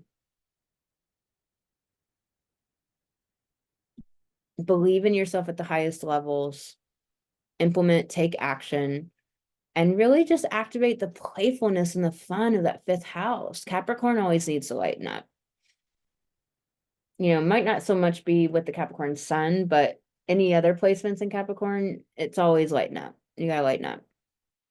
It can be a little curmudgeonly. You can just be a little serious and a little too cautious, a little too time concerned. Okay. Capricorn energy is amazing energy, but it can just be a little too contained and tight and constricted and constipated sometimes. So, all right, let's pull you some cards. If you'd like to book an astrology reading with me to find out your unique personal natal birth chart and what's going down for you with the transits, or some money secrets about your chart and how to up level, and or if you're wanting to figure out your soul's intention of coming into this lifetime and some deeper old, stuff, you can book an astrology reading with me at empoweredwomenrise.com. You got Bravely Market Your Magic, the links below as well. Put yourself out there. Bravely believe in yourself, market yourself, put yourself out there. You got Creator Air. You got to deal with your mind to do that. You have to be the one in agency of your mind. Learn true mind management, which is all what my clients all learn: how to believe deliberately, how to think deliberately, how to deal with the unintentional thoughts that are actually creating results in their life they don't want. You got to be in control of your mind. You got to question your brain. Don't let your brain puppet you around. Don't let your brain indulge in shitty thoughts that are creating results in your life that you don't want. So like when you think about putting yourself out there at a higher level than you're currently doing and marketing yourself at a higher level than you're currently doing, what does your brain say? I can't do that. I'm not capable. I'm not worthy. I don't deserve it. Blah, blah, blah, blah, blah, blah. Like, don't, like, you have to say no to your brain, like dwelling in that. But there's more to it than just that. You can't just, like, it takes more work than that. And all my clients learn those skills. So cozy up with risk. So this is wanting you to take the risk to get the guest spot, talk to the person, send the email, like believe in yourself at the highest levels and put yourself out there and be brave and bold. This is all about putting yourself out there and about your mind doing you in. Fill your cup up with sacred giggles. You need some laughter. Like, what did I say? Like, this is all everything I said in your astrology. Fill your cup up with sacred giggles. Like, get some laughter, get some jokes, watch a funny movie, get around some funny people, have some fun, go skating, like, go, like, be in the joy and enjoyment and fun of life. Take the risk, be bold, do the thing. When you're 80, you don't gonna give a fuck about those people, and nobody cares about propriety. Just fuck that. Like, fuck that noise. Like, do the thing. Do the thing. Bring your people are waiting for you. They're fully grown. They need you. Get out there. All right, Capricorn, throw a like down this video. I'll talk to you soon. All right, let's do this, Aquarius. So throw a like down this video, please. You're here, you're watching. I really appreciate you. Let's do this. This is a 12th house moon for you, 12th house, 6th house access. All of this Cancer energy in the 6th house is like growing in your security with your schedules, your routine, your health. Maybe there's been a health issue, there is this asteroid of like destruction and death. Like maybe you're dealing with a health issue and so forth. The sun is moving off of this point. But there's also this like tapping into the zeitgeist and the sun. And so like your day-to-day work and your work that you're bringing out to the world, your gifts that you're bringing, your magic, your medicine, tapping into the energy of the zeitgeist. How can you do that? This is really amazing energy. This Venus and Mercury is in this opening square. It's time to do, it's time to launch. So habits, schedules, routines, things you've been thinking about for a while, since April, it's time to do it now. It's time to take the action. It's time to implement. It's time to believe, and it's time to deal with whatever emotions are like, I don't want to, I can't do this. It's time to be like, no. And do you have real emotional tools to actually deal with your emotions in an empowered way. This full moon in your 12th house is a completion time. So this is completions, endings. This is the balsamic phase before the rebirth. So this could be hard. This could be challenging. There could be subconscious material floating up in past life, momentum and patterns surfacing that want to be resolved, healed, worked through. I do that work with my clients. We resolve things quite beautifully. The way my clients just like years ago, sometimes years ago I wasn't able to necessarily get my clients to do the work, and I had to learn how to get them to overcome their own like not wanting to even do the work and things. And now, because I just don't tolerate that, the transformations that they get just weeks, like week after week after week, but just like in 3 weeks, like we were dealing with this big, knotty, gnarly issue. And then it's just gone in 3 weeks. They're just like so beyond it. They don't even remember. I have to remind them of the progress they've made because it's so amazing. And it's just like what we can do, how we can transform our lives is so huge.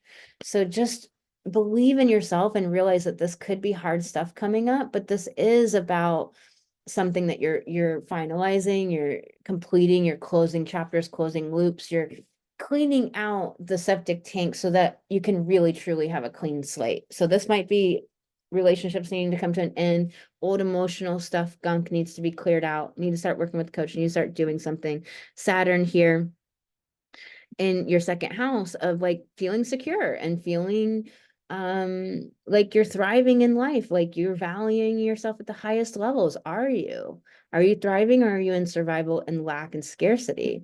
Septile to this Mars in your fourth house of like emotional inner security, feeling secure, feeling grounded, feeling safe. So there's a lot of things about safety here, and you might be just like needing to heal some past life karmic stuff, some old stuff, some subconscious stuff, to really, be able to thrive, step into your value, reprogram your subconscious to value yourself at the highest levels, to really feel secure and safe. A lot of safety issues have come up for a lot of people in these past 4 months. All of the things I do in my coaching method, the 4 dimensions, it helps you handle this and change and shift this. So if you've been wanting to like shift your life and accomplish your goals, come into a free discovery call for my 6-month coaching program at empoweredwomenrise.com. But if you don't do that with me, are you valuing yourself? And are you allowing yourself to thrive, or are you stuck in scarcity and all of that? And take action, move forward on believing in yourself, on your self-image, on putting yourself out in the world. Let's pull you some cards, Aquarius, and see what more of this is about. If you'd like to book an astrology reading, you can do that at empoweredwomenrise.com. Okay, so this card wants to come forward. Be your artist. All right, let's pull you a few cards to see what this is all about. Lead your metamorphosis. What else is coming up, Aquarius? There's something that's wanting to be said that not quite grabbing a hold of. Collaboration of souls. So what's coming up is wanting you to stop being this like backseat driver to your life and your changes and your shifts and your motivations. And it's really about you stepping into a higher frequency, a higher dimension, and like just stepping into that higher frequency, believing. And that means getting different data points. You can't do the same old shit and like have new fresh energy infused into your life. This is about infusing energy into your life, getting new things in, changing, growing, ready to step into a higher frequency, higher dimension, to lead the changes in your life, to accomplish what you really want to accomplish. And that's going to take building relationships and learning how to do that. Most people don't know how to build relationships truly. They don't know how to feel the emotion insecure when it comes up when they're building relationships. They don't know how to put the energy forth to get new relationships going. They don't know how to integrate people into their lives. They don't know how to handle all of the differences that we're just unique beings, and so it's a skill set, and it's time to develop that, because everything in business rests upon that. Everything that you want to do, putting yourself out there, it's all about relationships. Inflow with money, you got this, it's coming in, you got to believe, you got to take action, but it's flowing. And do you believe it? The way that I help my clients reprogram their subconscious, it just turns on the faucet. you know, like my client just goes and signs a 10K client. Like it's just nothing, you know, and feels easy breezy about it. It's just like, you know, it's just like, it doesn't have to be hard. So inflow with money, you got this. It does take effort and work. There are things you have to do, but you do have to let the divine do its work. Give the place, give the divine places to land. So build the garden so the divine butterflies can, you know, have places to land to bring clients to you, hook you up with people and connections. And here's the thing that is crazy to me.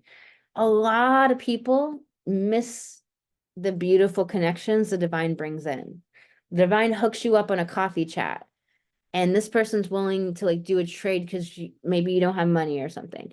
Like there's so many beautiful things in this life, or you have money, but you guys just could trade and just work with each other, or you need a client and like they just like have been thinking about doing the thing you do.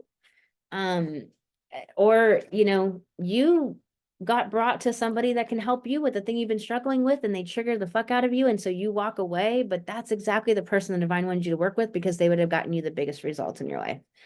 I don't know how many times I see this stuff. It's just like people just like shut the door to like the divine answer that, you know, I'm not saying you have to take everything you're given because some people have that. Like, no, you get to decide. But there's a lot of times the divine just puts somebody in their lap and they just can't see it because of their wounds and triggers and self-doubt. And this is all, you know, Cancer season. It's all the emotions and the feels and the irritations and all of that. So, all right, Aquarius, lots of love. Throw a like down this video, please.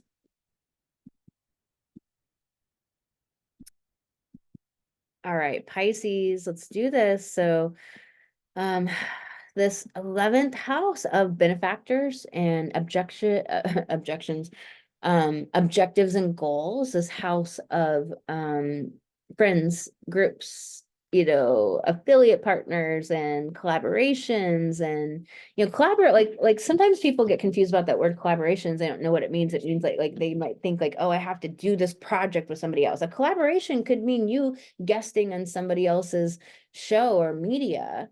And so that's a collaboration. But like you're showing up to bring your gifts and, you know, they're getting what they're getting out of it, you know, so collaboration could be a lot of different, could look a lot of different ways. So don't like, you know, box in what you think a collaboration is.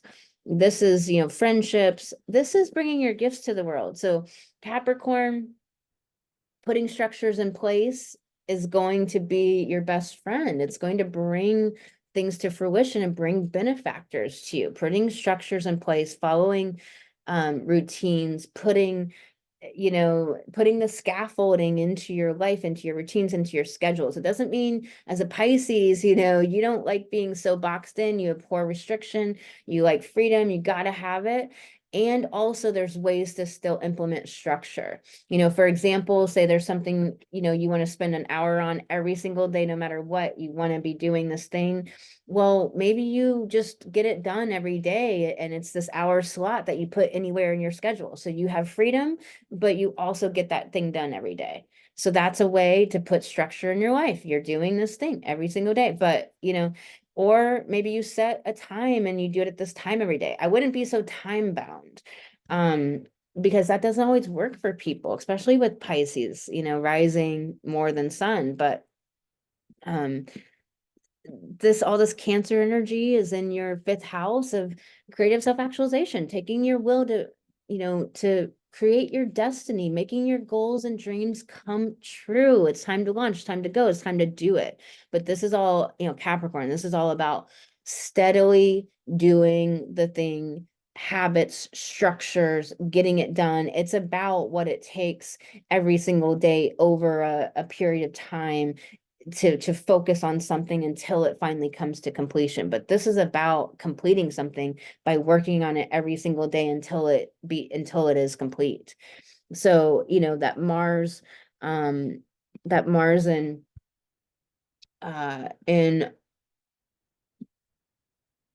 Taurus is helping us to stay steadily focused on a goal long term. You know, this might not be the time with all this Gemini energy at the time I'm recording this, and then with Jupiter and Gemini, squaring either your rising or your sun, or that house at least, depending on the degrees, it's like this might not be the time to really be doing extra caffeine and things that buzz you up and zip you around, because it might be hard to settle down and work on tasks and get things completed. But make sure you definitely move your body, dance, play, have the things in your life that help you to be calm and focused and settle into a goal and a habit. Implement $1 million habits. If you want to make money as a woman, be prosperous, help people in this world, help this, humanity evolve, implement $1 million habits. And so, I don't, especially for Pisces energy, I don't recommend, having this stacked schedule where every hour schedule. If you're a Pisces sun and you have other placements in your chart, that might really work for you. But Pisces rising, that's most likely not going to really work well for you. But you're going to have some structure, and that's where the gifts come in with this 11th house. Okay. And all this Cancer energy, Cancer season in your 5th house.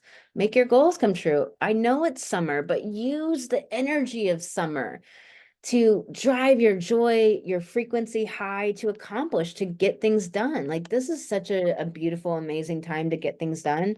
It just is. And wherever there's a shut door, there's it's not for you. You can't turn the right people away. So wherever it's a no, there's a yes over here. So just like use this energy. Don't let people drag you down. Don't let people dictate your mood. Like, this is the time to really be implementing that thing. You've been thinking about it since February and April. Enough. It's time to go. Those squares of Mercury, opening squares of Mercury and Venus to, the North Node, and your 2nd house of money and valuing yourself. It's time to go.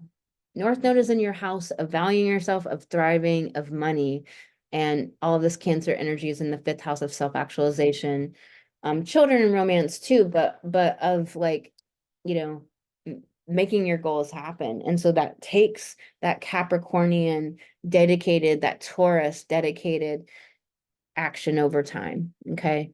If you want to book an astrology reading with me to go into this deep into your own natal chart and find out some money secrets of your natal chart, you can book an astrology reading at empoweredwomanrise.com. You are the light. It's in a protection. So I think you're just forgetting, like how amazing you are and how you really bring your beautiful gifts. And there can be some things going on in your life where like you don't, feel like that's always seen or supported or whatever. It's like you have to be the light, no matter if you're told that people see you and all of that. Like being the light is different. It's a frequency, it's an energy, it's a dimension that you shift into. Like being a leader, like you have to be the one leading. Like you're the one always helping everybody else to be okay.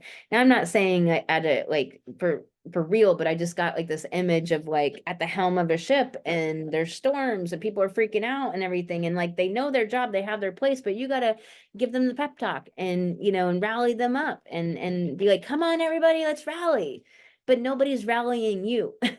So that's what this card in protection is like, you got to make sure you're feeding your light and protecting your light and amping yourself up and giving yourself the pep talk and doing the things that are doing that for you and having the people in your corner. Like as women, we need networks. We have to build our network. Men have been building networks for 200 years. 2000 years, we need to build our network. You, the muse, remember, you're the inspiration. You got to be inspired. So how can you get yourself in that state? And what's dragging that down? What's not good in there? Energetic medicine. I do energetic medicine with my clients. Like my clients book packages with me in coaching because we heal things and we also deal with the energetic pieces that are fucking shit up.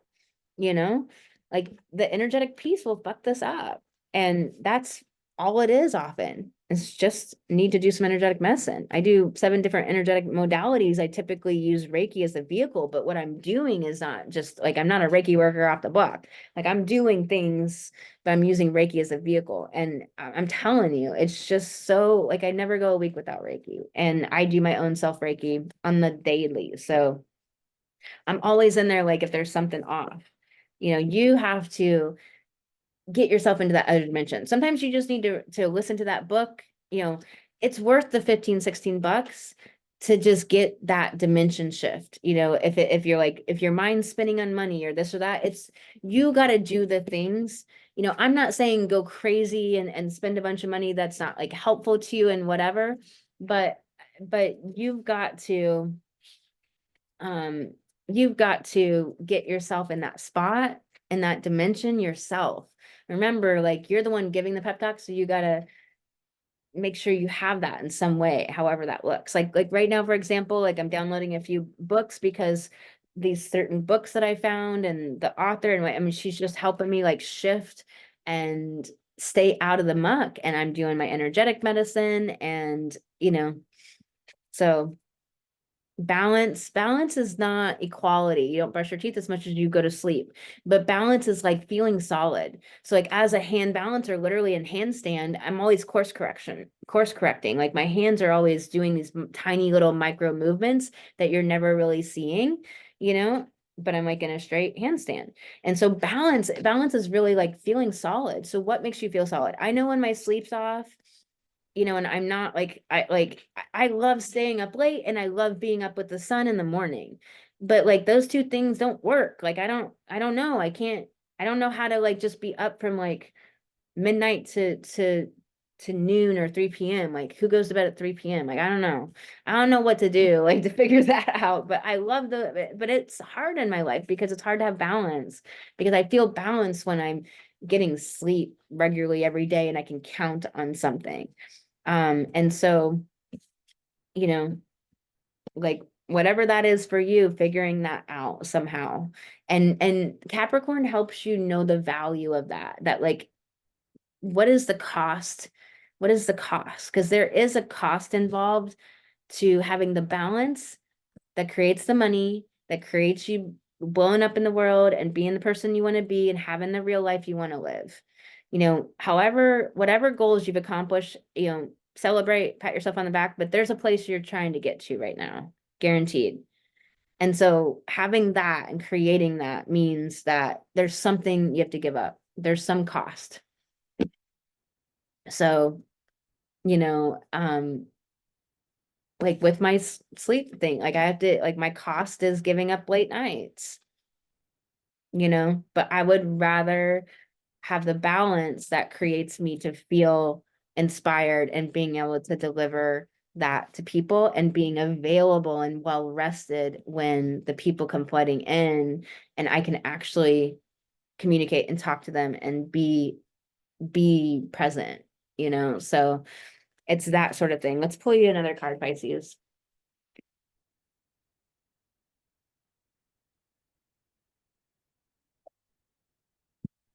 Ambush fear with ferocious dreams. I mean, this is focusing on what you got to get done and stop focusing on the fear and just don't even let it inhabit your mind. You've got to deal with it. We can deal with it at the mental level, the emotional level, the energetic level, but sometimes it's really just the action level. It's taking action and doing the thing, and just stop letting your mind just drag you all around. Sometimes it happens to me too. I'm not perfect. We're not going to be perfect at these things. So we got to catch it, but it's being able to course correct it in the moment, and to be like, oh wait, my brain is like making me waste 2 fucking hours here doing nothing. And I could have gotten like 5 more hours worth of shit done today. And I actually want to get that done. I want my life to be XYZ. So like, don't let your precious time go down the drain. I know a lot of my life was spent on my PhD. And so, and I'm talking about the PhD of the shamanic journey, of like everything I do is in the field learning. And I'll tell you, like, some people are in the field and they don't learn shit, but I do, and I did. And that was my PhD. And I'll tell you, like, most of my life went to that. And so now it's like, I want to really live the real life. So, I don't want to waste time anymore. And so where are you wasting time? Capricorn is time. So this moon is like looking at time and how you're wasting it, and how, you know, you're not really living as much of the real life that you really want to live because you're wasting so much time because, you know, it's like you're not thinking that you're gonna get to have that life. So you're trying to have a little bit of joy now, but that just wastes time and doesn't allow you to get to living the real life. And it's just this endless negative feedback loop, and you gotta get out of that shit. Time to go. No more. All right, Pisces, you got this, and you lots of love. Push the like button. I'll talk to you next time.